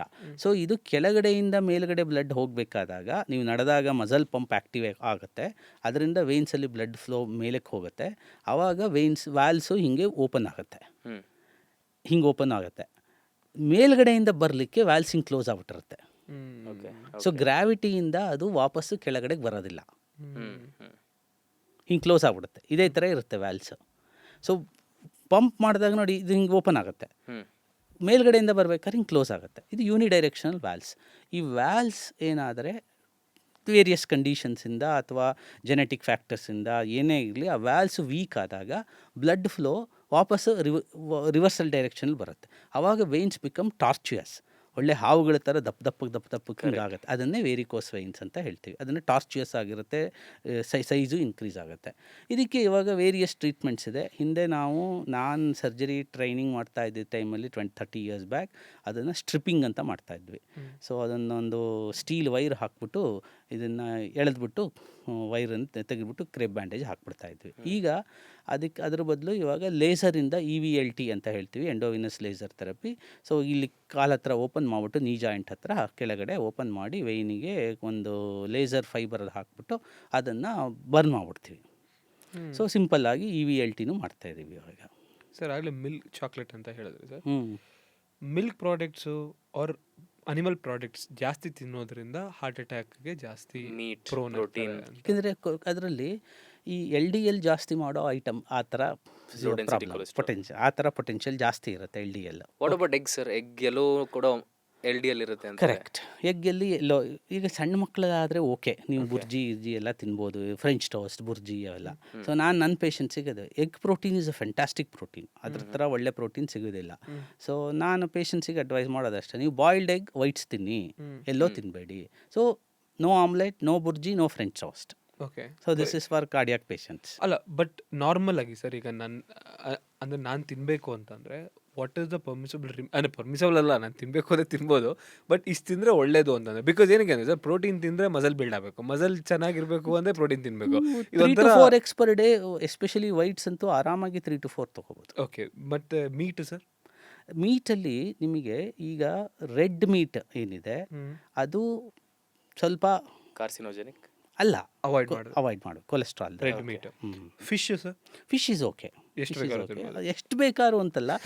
ನಾನು ಅದೇ ಹೇಳ್ತಾ ಇರೋದು, ಇದು ಯಾವಾಗಲೂ ಊಟದಲ್ಲಿ ತಿಂಡಿನಲ್ಲಿ ನೀವು ಐಟಮ್ಸ್ ಯಾವುದೇ ಇರ್ಬೋದು, ಯಾವ ಥರನೇ ಇರ್ಬೋದು, ಅದನ್ನೇ ನಾನು ಮಿತವಾಗಿ ಅಂತ ಕನ್ನಡದಲ್ಲಿ ಹೇಳಿದೆ, ಇಂಗ್ಲೀಷಲ್ಲಿ ಮಾಡರೇಷನ್ ಅಂತ. ಇಲ್ಲ, ಯಾಕಂದ್ರೆ ಬ್ಯಾಲೆನ್ಸ್ಡ್ ಪ್ಲೇಟ್ ಅಂತ ಕರಿತೀವಲ್ಲ ಸರ್, ಅದು ನಾನು ಪ್ರತಿದಿನ ಎಗ್ ತಿನ್ನಕ್ಕಾಗಲ್ಲ. ಪೋರ್ಷನ್ಸ್, ಅದು ಪೋರ್ಷನ್ಸ್ ಇರುತ್ತೆ. ಅದು portion. You can't increase that portion or you can't cross that portion each and every day. Exactly. ಅಂದ್ರೆ ಈಗ ನಾನು ಹೇಳ್ತಾ ಇರೋದು, ಎವ್ರಿ 2 meal ನಾನು ಚಿಕನ್ ತಿನ್ಬೋದಾ in portion only? Every second meal yes ತಿನ್ಬೋದು. ಬಟ್ ತಿಂತಾರಲ್ಲ. ಐ ಮೀನ್ ಸಿ, US ಅಲ್ಲಿ protein is a very essential part of the diet. Sir ನಿಮಗನ್ಸುತ್ತಾ ನಮ್ಮ ಇಂಡಿಯನ್ಸ್ಗೆ ಕಾರ್ಡಿಯಾಕ್ ಅರೆಸ್ಟ್ ಆಗೋದಕ್ಕೂ ಹಾರ್ಟ್ ಅಟ್ಯಾಕ್ ಆಗೋದಕ್ಕೂ ನಮ್ಮ high amount of fast digesting carbs ಅನ್ನ ಅದೆಲ್ಲ ತಿನ್ನೋದಕ್ಕೂ ರಿಲೇಷನ್ ಇದೆ ಅಂತ? ಅಂದರೆ overall whatever you eat, whether ನೀವು ಕಾರ್ಬ್ ಇರ್ಬೋದು, ಎಸ್ಪೆಷಲಿ ಕಾರ್ಬ್ಸ್. ಯಾವ ಥರ ಕಾರ್ಬ್ಸ್ ಅಂದರೆ ನಿಮಗೆ ಕ್ವಾಂಟಿಟಿ ಸ್ವಲ್ಪ ಕೆಲವರಿಗೆ ಕಡಿಮೆ ಮಾಡೋಕ್ಕೆ ಕಷ್ಟ ಆಗುತ್ತೆ. So ultimately it gets stored as fats. So that's the whole reason. So carbs ಈಗ ಪರ್ಸೆಂಟೇಜ್ ಇರುತ್ತೆ. ಸೊ ಯು ಶುಡ್ ನಾಟ್, ಈಗ ನಾವು in general especially we grow older, we don't require that much of calories. ನಾವು ಏನು ತಿಂತೀವೋ calories ಅಷ್ಟನ್ನು spend ಮಾಡಬೇಕು. ಅದಕ್ಕೆ ನಾವು ಈಗ ಬೇಸಲ್ ಮೆಟಬಾಲಿಕ್ ರೇಟ್ ಅಂತ ಹೇಳ್ತೀವಿ, BMR. ನಿಮ್ಮಲ್ಲಿ ಜಿಮ್ಗಳಲ್ಲಿ ನಿಮ್ಗೆ ಗೊತ್ತಿರುತ್ತೆ, ಮಿಷನ್ಸ್ ಇರುತ್ತೆ, BMR ಮೇಂಟೈನ್ ಮಾಡ್ತಾರೆ, BMI ಮೆಷರ್ ಮಾಡ್ತಾರೆ, BMR ಮೆಷರ್ ಮಾಡ್ತಾರೆ. ಸೊ BMRಗೆ ಲೈಕ್ 1008, ನಿಮ್ಮದು ಸುಮಾರು 1700-800 ಇರ್ಬೋದು. ಕರೆಕ್ಟ್ ಅಲ್ಲ? ನಿಮ್ಮ ನೋಡಿದ್ರೆ ಬಾಡಿ ಫಿಸಿಕ್ಸ್ ನೋಡಿದ್ರೆ ಅರೌಂಡ್ 1800 ಥರ ಇರುತ್ತೆ.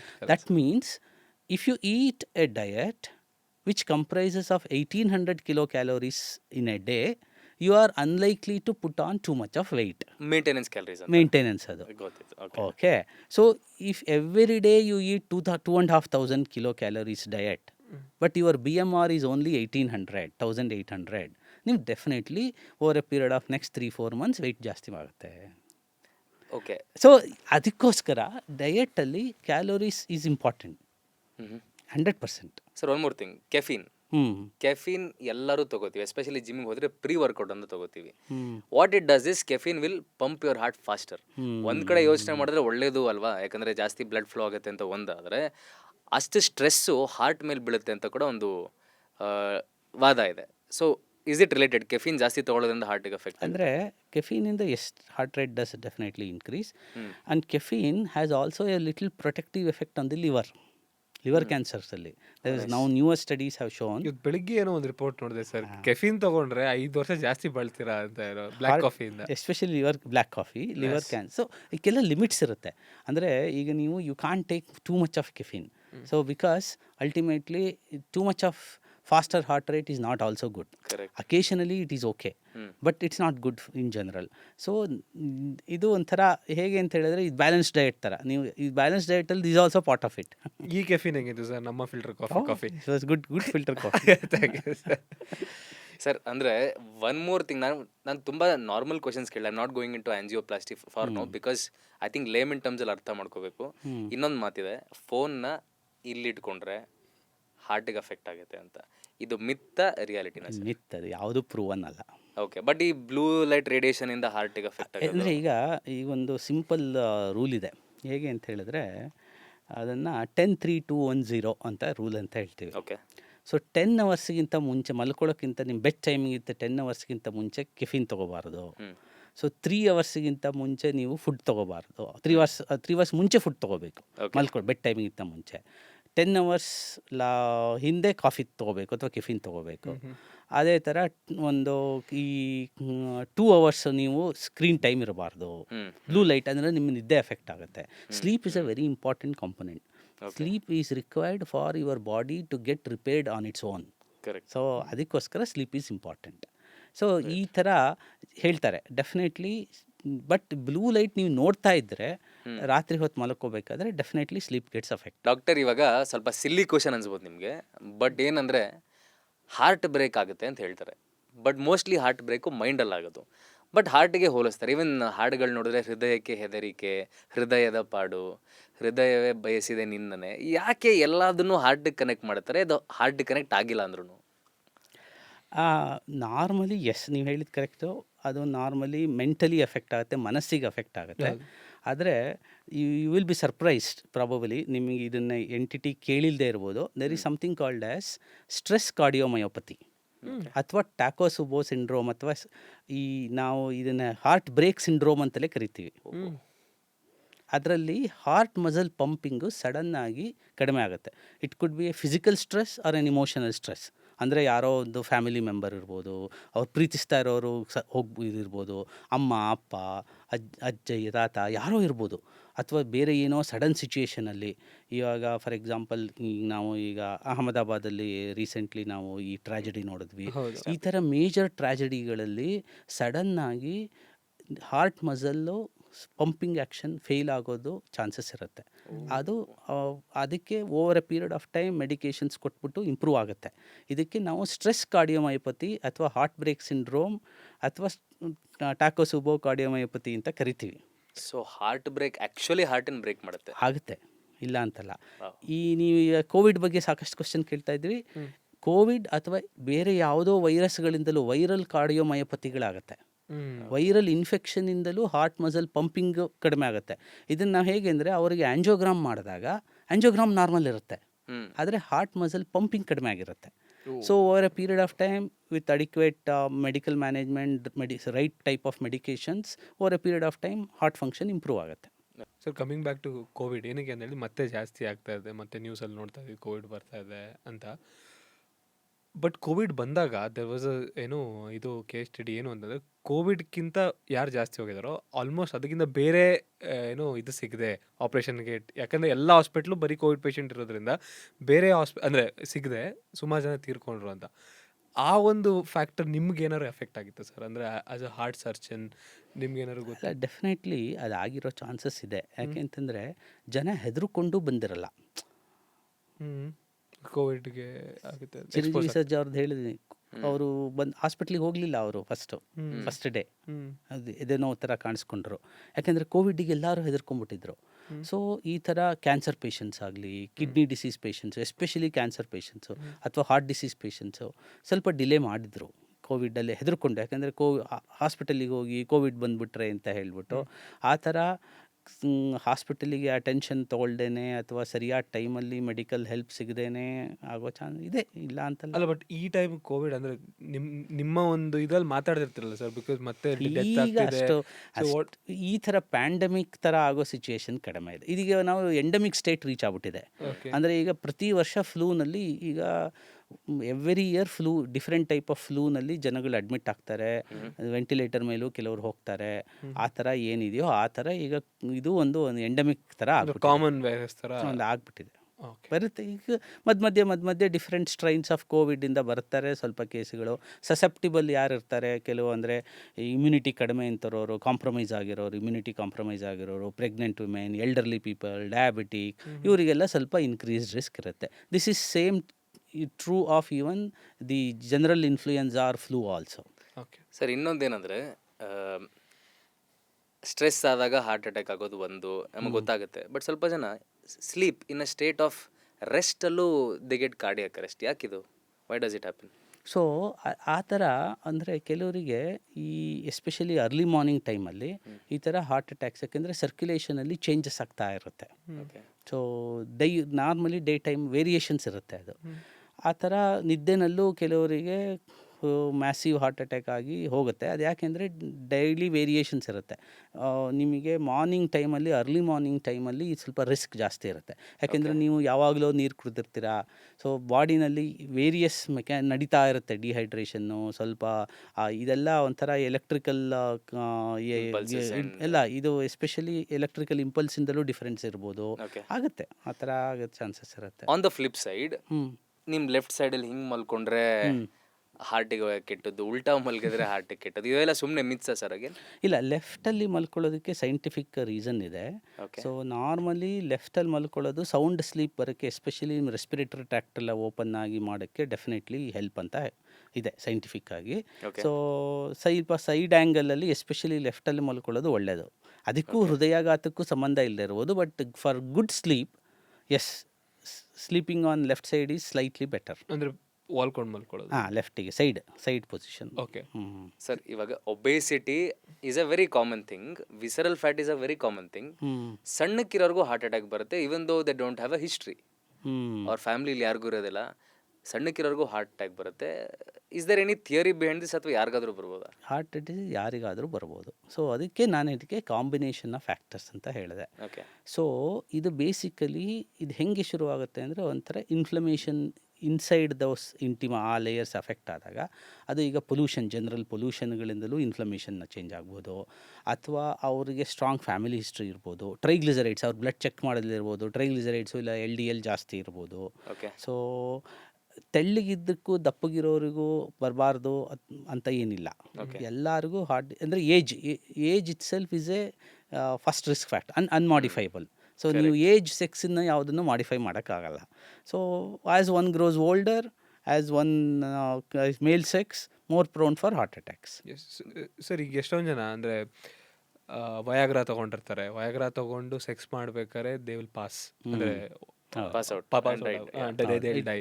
ಸೊ ಇದು ಏನಕ್ಕಾಗುತ್ತೆ ಸರ್? ಅದು it affects the heart, especially the heart ರೇಟ್ದು ಅದೆಲ್ಲ ಅಫೆಕ್ಟ್ ಆಗುತ್ತೆ. ಅದು ನೀವು ಎಕ್ಸ್ಟ್ರಾ ಡೋಸ್ಗಳು ಆ ಥರ ಎಲ್ಲ ತೊಗೊಂಡ್ರೆ 100%, ಎಸ್ಪೆಷಲಿ ಕಾರ್ಡಿಯಾಕ್ ಡಿಸೀಸ್ ಇರೋರು, ನಾರ್ಮಲಿ ಅವ್ರು ಇರೋರಿಗೆ ಏನೂ ಆಗದೆ ಇರ್ಬೋದು. So background of the heart disease already ಇರೋರು ಈ ವಯಾಗ್ರಾ ಎಲ್ಲ ತೊಗೋಬಾರ್ದು. ಓಕೆ. ಅಂದರೆ ಸರ್ ಮೊದಲು ಡಾಕ್ಟರ್ಸ್ ರೆಕಮೆಂಡ್ ಮಾಡಿದ್ರೆ ತೊಗೋತಾ ಇದ್ರು, ಇವಾಗ ರೆಕ್ರಿಯೇಷನಲ್ ಆಗಿಬಿಟ್ಟಿದೆ. And a lot of people are addicted to this. So any message that you have to tell ಈ ಥರ ಸೊ ಇದ್ರ ಬಗ್ಗೆ? ಅದೆಲ್ಲ ಈಗ ಬೇಸಿಕಲಿ ದೇರ್ ಈಸ್, ಈಗ especially if you know you are in that age group to get a heart disease and you have strong family history, ಆ ಥರ ಎಲ್ಲ ಇತ್ತು ಅಂತ ಹೇಳಿದ್ರೆ, ಈ best is to check your heart before taking these kinds of things. Okay. Okay. Okay. Without medical advice one should not take these kinds of medication. Even youngsters, mainly youngsters ಎಲ್ಲ especially ಆ age group 40+, 45 ಆ ಥರದವರು ಹತ್ತ ತೊಗೋಬಾರ್ದು. Youngsters ಯಾವುದೇ ಅದನ್ನು ಹೇಳಿದ್ನಲ್ಲ, youngsters ಈಗ ಒಂದು ಸರಿ ನೀವು ಅದನ್ನು 4-5 ಟ್ಯಾಬ್ಲೆಟ್ ಒಟ್ಟಿಗೆ ತೊಗೊಳಕ್ಕಾಗಲ್ಲ. So there is have you got a case like this, sir, by any chance? Is there a coincidence? ಡ್ರಗ್ಸಲ್ಲಿ ನೋಡಿದ್ವಿ, ಬೇರೆ ರಿಕ್ರಿಯೇಷನಲ್ ಡ್ರಗ್ಸಲ್ಲಿ. ಓಕೆ. ಇದ್ದದ್ದು ನಾನು so for have not seen. Recreational my other colleagues might have seen. ಯಾವ ಥರ sir recreational ಅಂದರೆ drugs ತೊಗೊಂಡು? ನಾನು ಹೇಳಿದ್ನಲ್ಲ, ಕರೋನರಿ ಆರ್ಟರಿ ಸ್ಪ್ಯಾಸಮ್ ಆಗುತ್ತೆ. How old was this patient? This was around 38-40. Okay. Sir ಈಗ ಡ್ರಗ್ಸ್ ತಗೊಂಡು ಬಂದಾಗ ವಿಲ್ ಯು ಪೊಲೀಸ್ ಕಂಪ್ಲೇಂಟ್ ಮಾಡ್ತೀರಾ ಫಸ್ಟ್, ಇಲ್ಲ ಆಪರೇಟ್ ಮಾಡ್ತೀರಾ sir? How does that work? ಈಗ ರಿಕ್ರಿಯೇಷನಲ್ ಡ್ರಗ್ಸನ್ನ ಪೊಲೀಸಿಗೆ ಕಂಪ್ಲೇಂಟ್ ಮಾಡೋಕ್ಕೆ ಬರೋದಿಲ್ವಲ್ಲ. ಓಕೆ, ಅದು recreation drugs as in sir as in ಯಾವ ಥರ? ಅಲ್ಲೇ ಈಗ ನಾವು ರಿಕ್ರಿಯೇಷನ್ ಡ್ರಗ್ಸನ್ನ ಕಂಪ್ಲೇಂಟ್ ಮಾಡಬೇಕು ಅಂತ ಏನಿಲ್ಲ. ಓಕೆ ಸೊ ಡ್ರಗ್ಸ್ದು ನಮಗೆ ನಾವು ಹಿಸ್ಟ್ರಿ ಬರಿತೀವಿ, ಇಲ್ಲ ಅಂತಲ್ಲ. Okay so unless we suspect poisoning, medico legal case ಅಲ್ಲ ಅದು. Okay okay. ಓಕೆ. ಸೊ ಯಾರು ಭಯ medico legal case is different. ಅದರದ್ದೇ ಡೆಫಿನೇಷನ್ ಬೇರೆ ಇರುತ್ತೆ. Okay. All medico legal cases we need to inform police. ಏನೇನು ಅಂಡರ್ ಬರುತ್ತೆ ಸರ್ ಮೆಡಿಕಲ್ ಲೀಗಲ್ ಕೇಸ್? ಅದು ಅಂದರೆ ಈಗ ನೀವು ಪಾಯ್ಸನಿಂಗ್ ಸಸ್ಪೆಕ್ಟ್ ಮಾಡಿದ್ರೆ, ಅಥವಾ ಅವರೇ ಸೂಸೈಡ್ ಅಟೆಂಪ್ಟ್ ಮಾಡ್ಕೊಂಡಿದ್ರೆ, ಓಕೆ ಅಥವಾ ಬೇರೆ ಏನಾದ್ರು ಆಕ್ಸಿಡೆಂಟ್ ಕೇಸ್ಗಳಾದರೆ, ಇವೆಲ್ಲ ಮೆಡಿಕೋ ಲೀಗಲ್ ಕೇಸಲ್ಲಿ ಬರುತ್ತೆ. ಸರ್ ನೀವು ಮಾಡಿರೋ ಲಾಂಗೆಸ್ಟ್ Procedure. ಆಪರೇಷನ್ ಎಷ್ಟು hours? Because heart operations are usually long. Usually around 4 hours, 3 to 4 or 5 hours. ನಾವು ಒಂದೊಂದು ಸರಿ ಆಗುತ್ತೆ, ಕೆಲವು ಸರಿ ಸಮ್ ಕಾಂಪ್ಲಿಕೇಶನ್ಸ್ ಹ್ಯಾಪನ್, ಅಥವಾ ಕೆಲವು ಲಾಂಗ್ ಕೇಸ್ ಅಂದರೆ 9-10 hours ಆಗಿದೆ. 9-10 hours. 9-10 hours. So you will be standing Yes, throughout the throughout. ಲಾಸ್ಟಲ್ಲಿ ಎಷ್ಟೊಂದು ವಿಡಿಯೋಸ್ ನೋಡಿರ್ತೀವಲ್ಲ ಡಾಕ್ಟರ್, Throughout. ಸುದು ಕೂತ್ ಬಿಟ್ಟಿರ್ತಾರೆ, ಅಷ್ಟೇ ಸ್ಟ್ರೆಸ್ ಆಗಿರುತ್ತೆ. ಕಾಲೆಲ್ಲ ನೋವ್ತಾ ಇರುತ್ತೆ, ಕಂಡ್ರೆ ಒಂಥರ ಹೆಜ್ಜೆ ಇಡೋಕ್ಕೂ ಆಗಲ್ಲ, ಅಷ್ಟು ಹೆವಿ ಆಗಿಬಿಟ್ಟಿರುತ್ತೆ. 9-10 hours. 10 hours you should be standing. Saving lives comes at a cost ಅಂತಾರೆ ಸರ್. ಇನ್ನೊಂದು ಏನಪ್ಪ ಅಂತ ಹೇಳಿದ್ರೆ, ಇವಾಗ heart disease is so rampant that people have to get a test. ಅಂದರೆ ಯಾವ ಟೆಸ್ಟ್ ಮಾಡಿಸ್ಬೋದು ಫಾರ್ ಅವರ್ ಆಡಿಯನ್ಸ್? ಇದು ಮಾಡಿಸಿ ನೀವು ಪ್ರತಿ ಇಯರ್ ಒಂದು ಮಾಡಿಸಿದ್ರೆ, ಬಿಕಾಸ್ ನಾನು ಒಂದ್ಸಲ ECG ಮಾಡಿಸಿದ್ದೆ, because I had some pain year. ಅವಾಗ ಡಾಕ್ಟರ್ಸ್ ಹೇಳಿದ್ರು ಏನೂ ಇಲ್ಲ, ಸುಮ್ಮನೆ ಯಾಕೆ ಮಾಡಿಸಿದ್ರಿ ಅಂತ. So one test that you recommend for our audience, ಇದು ಮಾಡಿಸ್ಲೇಬೇಕು. ಏಜ್ ವೈಸ್ ಸರ್, ಅಂದರೆ ಏಜ್ ವೈಸ್ ಹೇಳಿ. ಅಂದರೆ ಈಗ 20 to 30 ಇದ್ದಾರೆ ಅಂದರೆ ಇದು ಮಾಡಿಸಿ, 30 to 40. 20 to 30ಗೆ ನಾವು ಕಾರ್ಡಿಯಾಕ್ ಟೆಸ್ಟನ್ನು unless they come with some symptoms ನಾವು ರುಟೀನ್ ಆಗಿ ರೆಕಮೆಂಡ್ ಮಾಡೋದಿಲ್ಲ. ಇಲ್ಲ, ಯಾಕಂತ ಹೇಳಿ ಸರ್, ಯಾವುದೋ ಒಂದು ಮೊನ್ನೆ ಮದುವೆಯಲ್ಲಿ ಒಂದು ಹುಡುಗಿ ಡ್ಯಾನ್ಸ್ ಮಾಡ್ತಿರ್ತಾಳೆ, ಶೀಲ್ ಜಸ್ಟ್ ಡೈ. ಅದಕ್ಕೆ ಅದನ್ನೇ ನನಗೆ family history. Sudden cardiac death has its own different causes. ಹ್ಞೂ heart attack is only one of that sudden cardiac death. Okay got. So ಅದು ಬೇರೆ ಬೇರೆ ಥರ ಕಾಸಸ್ ಇರುತ್ತೆ ಅದಕ್ಕೆ, ಸಡನ್ ಕಾರ್ಡಿಯಾಕ್ ಡೆತ್ತಿಗೆ. ಸೊ ಈಗ ನೀವು ಹೇಳಿದ್ರಲ್ಲ, ನಾರ್ಮಲಿ ಹೆಲ್ತ್ ಚೆಕ್ಕನ್ನು ನಾವು usually we recommend after 40 years. So ECG echo ಮಾಡ್ತೀವಿ, TMT ಮಾಡ್ತೀವಿ. So once in 2 to 5 years we recommend. So average ಅಂದರೆ 3 years ಅಂತ ಇಟ್ಕೊಳ್ಳಿ. ಸೊ ಅಷ್ಟನ್ನು ನೀವು ಮಾಡಿಸ್ಕೋಬೇಕು ಅಂತ ನಾವು ರೆಕಮೆಂಡ್ ಮಾಡ್ತೀವಿ. So we don't recommend this ECG echo TMT for everybody. So usually after the 40 years of age we do ECG echo TMT ಮಾಡಿಸ್ತೀವಿ. So ಈಗ ಏನಾಗಿದೆ, CT angio, coronary angio also is being advised by some cardiologist. After the age of 40-45 they are also recommending instead of TMT. TMT has its own fallacies ಅಂತ ಹೇಳ್ಬಿಟ್ಟು CT coronary angio recommend ಮಾಡ್ತಾರೆ. So ಅದು higher calcium score ಇದ್ದರೆ ನಾವು ಮುಂದೆ ಮತ್ತೆ conventional ಮಾಡಬೇಕು ಅಂತ. ಸೊ ಇದರಲ್ಲಿ ಒಂಥರ ಇದೇ ಸ್ಪೆಸಿಫಿಕ್ ಟೆಸ್ಟ್ ಅಂತ ಇಲ್ಲ. ಯಾಕೆಂತ ಹೇಳಿದ್ರೆ, ನಾನು ನಿಮಗೆ ಹೇಳಿದ್ನಲ್ಲ, ECG ಎಕೋ ಎಷ್ಟೋ ಜನಗಳಿಗೆ ನಾರ್ಮಲ್ ಇರುತ್ತೆ. So even triple vessel disease ಇರುತ್ತೆ, ECG ಎಕೋ ನಾರ್ಮಲ್ ಇರುತ್ತೆ. ಸೊ ಈಗ ನಾವು ರುಟೀನಾಗಿ ಮಾಡಬೇಕು ಅಂದಾಗ ECG ಎಕೋ TMT ಅಥವಾ CT coronary angio in certain especially family history strong ಇದ್ದರೆ, ಅವ್ರೇನಿಗೆ ಬೇರೆ ಏನಾರ ಕಂಡೀಷನ್ಸ್ ಏನಾರು ಪ್ರೀಡಿಸ್ಪೋಸಿಂಗ್ ಇದ್ದರೆ ನಾವು ವಿ ರೆಕಮೆಂಡ್ ದಟ್. ಸರ್, ಈ ಒಂದು ಕ್ವೆಶನಿಂದ we will wind up the session. ನೀವು ಸ್ಟಾರ್ಟಿಂಗಲ್ಲೇ ಹೇಳ್ತಾ ಇದ್ರಿ AI ಬರ್ತಾ ಇದೆ ಆ್ಯಂಡ್ ಡಾಕ್ಟರ್ಸ್ಗೂ ದರ್ ಇಸ್ ಎ ಥ್ರೆಟ್, ಆಗಲೇಬೇಕು ಅಂತ ಹೇಳ್ತಾ ಇಲ್ಲ. So in the field of cardiology AI ಹೆಂಗೆ ಹ್ಯೂಮನ್ಸ್ನ ರಿಪ್ಲೇಸ್ ಮಾಡ್ತಾ ಇದೆ ಅಥವಾ ಎಫಿಷಿಯೆಂಟ್ ಆಗ್ತಾ ಇದೆ? ಸೊ AI ಇಂದ ಈಗ ನಮಗೆ there are lots of benefits. Especially ಈಗ ಡಯಾಗ್ನೋಸ್ಟಿಕ್ಸಲ್ಲಿ ನಾವು ಈಗ ಕರೋನರಿ ಆ್ಯಂಜಿಯೋಗ್ರಾಮ್ ಮಾಡ್ತೀವಿ, ಅಥವಾ ಈಗ ಹೋಲ್ಟರ್ ಟೆಸ್ಟ್ ಮಾಡ್ತೀವಿ. ಕಾರ್ಡಿಯಾಲಜಿಸ್ಟ್ ಏನು ಮಾಡ್ತೀವಿ, ಹೋಲ್ಟರ್ ಅಂದರೆ 24 hours ECG ಟೆಸ್ಟ್ ಎಲ್ಲ ಮಾಡ್ತೀವಿ. ಸೊ ಇದೆಲ್ಲ ಮಾಡಿದಾಗ ಇದು with AI we can generate much quicker reports, ಇಲ್ಲ ಅಂತಲ್ಲ. And we can also recognise the patterns. And ಈಗ ಆ್ಯಂಜಿಯೋಗ್ರಾಮ್ದು studies, so it can tell you factually, ಈ ಥರ ನಾವು ಫೀಡ್ ಮಾಡಿದಾಗ ಓಕೆ ದಿಸ್ ಈಸ್ ಇವರಿಗೆ 60%, 70%, 80% ಈ ಥರ ಬ್ಲಾಕ್ಸ್ ಇದೆ. So definitely AI is going to help us in diagnosing it further in future. So replace ಮಾಡ್ಬೋದು ಸರ್? ನಾಟ್ ನೆಸೆಸರಿಲಿ ಬಿಕಾಸ್ ಈಗ ಕಾರ್ಡಿಯಾಲಜಿಲಿ ಹೇಗೆ ಅಥವಾ anything in related to medical field there are lot of situations where certain inputs are very very important. Okay. And certain things also come by experience and intuition, which AI probably will definitely have not that easy to replace it. Yes, but definitely AI ಇಂದ competition ಅಂತೂ ಜಾಸ್ತಿ ಆಗುತ್ತೆ. AI ಯಾವ ಫೀಲ್ಡ್ನೂ ಬಿಟ್ಟಿಲ್ಲ and hopefully we want more. Hopefully ಸರ್ಜನ್ಸ್ಗಂತೂ ಸ್ವಲ್ಪ ಕಡಿಮೆನೆ. So AI can't do surgery, so ನಾವೇ ಸರ್ಜನ್ಸೇ ಬಟ್ ಮಾಡಿ. ಈಗ ರೋಬೋಟ್ ಸರ್ಜರಿ ಅಂತ ಬರುತ್ತಲ್ಲ ಸರ್, ಬಟ್ ಅದನ್ನು ನೀವೇ ಮ್ಯಾನ್ಯಲ್ ಆಗಿ ಹ್ಯಾಂಡಲ್ ಮಾಡಬೇಕಾ? ರೋಬೋಟ್ ಮ್ಯಾನ್ಯಲ್ ಆಗಿ ಹ್ಯಾಂಡಲ್ ಮಾಡಬೇಕು. ಅಂದರೆ ರೋಬೋಟ್ ಈಗ ಸ್ಟೇಷನ್ ಇರುತ್ತೆ, ಅದನ್ನು ನಾವು ಅಲ್ಲಿ ಕೂತ್ಕೊಂಡು ವರ್ಕ್ ಸ್ಟೇಷನಲ್ಲಿ ಮಾಡಬೇಕು. ಅಂದ್ರೆ ಹೆಂಗಿರುತ್ತೆ ಸರ್ ಪ್ರೋಸೆಸ್? ಅಂದರೆ ಇಟ್ಸ್ ಹ್ಯಾಂಡಲ್ಸ್ ಇರುತ್ತೆ, ಓಕೆ ಅದು ಆರ್ಮ್ಸ್ ಇರುತ್ತೆ. Arms will go inside the body okay and ಅದನ್ನು ನಾವು ಇಲ್ಲಿ ವರ್ಕ್ ಸ್ಟೇಷನಲ್ಲಿ ನಾವು ನೋಡಿಕೊಂಡು ಮಾಡ್ತೀವಿ. We will have a vision of entire thing inside the whatever particular area what we are operating. Okay so we will see how these instruments are moving. ಸ್ಕ್ರೀನಲ್ಲಿ ನೋಡ್ತಾ ಇರ್ತೀವಿ. ಸೊ ನಾವು ಹೆಂಗೆ ಮೂವ್ ಮಾಡ್ತೀವೋ ಹಂಗೆ ಸ್ಕ್ರೀನಲ್ಲಿ ಮೂವ್ ಆಗುತ್ತೆ. ಅಲ್ಲ, but ನೀವು ಮಾಡೋದಕ್ಕೂ ರೋಬೋಟ್ ಮಾಡೋದಕ್ಕೂ ಅಡ್ವಾಂಟೇಜಸ್ ಏನಿದೆ ಸರ್, ಮತ್ತೆ ಇದೇನಿದೆ? ಡಿಸಡ್ವಾಂಟೇಜ್ ಅಂತ ಫಸ್ಟ್ ಹೇಳ್ತೀನಿ. ಅಂದರೆ ನಮಗೆ tactile sensation for surgeons is very important. ಅದು ಇರೋದಿಲ್ಲ. ಓಕೆ ಆದರೆ ಸರ್ಟನ್ ಆ್ಯಂಗಲ್ಸ್, ನೂಕ್ಸ್ ಆ್ಯಂಡ್ ಕಾರ್ನರ್ಸಲ್ಲಿ ಕೆಲವು ಸ್ಟಿಚ್ಗಳು ತೊಗೊಳ್ಳೋದು ಅಥವಾ ಆ ಇನ್ಸ್ಟ್ರೂಮೆಂಟ್ಗಳು ಹೋಗೋದು ಕಷ್ಟ ಇರುತ್ತೆ. Robot might help in that. And precise movement ಮಾಡಲಿಕ್ಕೆ ರೋಬೋಟ್ಸ್ ಆರ್ ಡೆಫಿನೆಟ್ಲಿ .1 ಅಂತ ಕೊಟ್ಟರೆ .1 ಪ್ರಿಸೈಸ್ ಮೂವ್ಮೆಂಟಿಗೆ ಡೆಫಿನೆಟ್ಲಿ ಹೆಲ್ಪ್ ಆಗುತ್ತೆ. ಸೊ ನಿಮಗೆ ಕೆಲವರಿಗೆ ನ್ಯಾಚುರಲಿ ಸರ್ಜನ್ಸಿಗೆ ಕೆಲವರಿಗೆ ಸ್ವಲ್ಪ ಟ್ರೆಮರ್ಸ್ದೆಲ್ಲ ಇಲ್ಲಿ ಬರೋದಿಲ್ಲ ಅಲ್ಲಿ ಆ ಥರ. So there are lot of different aspects, positive aspects ಇದೆ, ಇಲ್ಲ ಅಂತಲ್ಲ. ಎಸ್ಪೆಷಲಿ ಸರ್ಟನ್ ಆ್ಯಂಗಲ್, ಸರ್ಟನ್ ಸಿಚುಯೇಷನ್ಸಲ್ಲಿ robotic are more precise and we can reach with the help of robot. 3D ನಿಮಗೆ 3D ಇಮೇಜು ಸಿಗುತ್ತೆ. ಬಟ್ ಇದರಲ್ಲಿ ನಿಮಗೆ ಸ್ವಲ್ಪ ಕಷ್ಟ ಆಗುತ್ತೆ. ಅಂದರೆ ಟ್ಯಾಕ್ಟೈಲ್ ಸೆನ್ಸೇಷನ್ಗೆ ಎಷ್ಟೋ ಸರಿ ನಮಗೆ ಫೀಲ್, ಆ ಸ್ಟ್ರಕ್ಚರ್ ಹೆಂಗಿದೆ ಅಂತ ಫೀಲ್ ಇರಲ್ವಲ್ಲ, ಆ ಟ್ಯಾಕ್ಟೈಲ್ ಸೆನ್ಸೇಷನ್ ಇರೋದಿಲ್ಲ. That is the major disadvantage. Sir ಆವಾಗಲೇ ಲಾಸ್ಟ್ ಕ್ವಶನ್ ಅಂದರು, ಇದು ಲಾಸ್ಟ್ ಕ್ವಶನ್ ಮಾಡ್ತೀನಿ, ಎಲ್ಲ ಡಾಕ್ಟರ್ಗೂ ಕೇಳ್ತೀನಿ. ನಿಮ್ಮ ಹಾಸ್ಪಿಟ್ಲಿಗೆ ಬರಬಾರ್ದು ಅಂದರೆ ಒಬ್ಬ ಜನ, ಅಂದರೆ ಒಬ್ಬ ಮನುಷ್ಯ ಏನೇನು ಮಾಡಬೇಕು ಸರ್, ಬರಬಾರ್ದು ಅಂದರೆ ಟು ಟೇಕ್ ಇಸ್ ಅವಾಯ್ಡ್ ಮಾಡಬೇಕು ಅಂದರೆ ವಾಟ್ ಟು ಡು?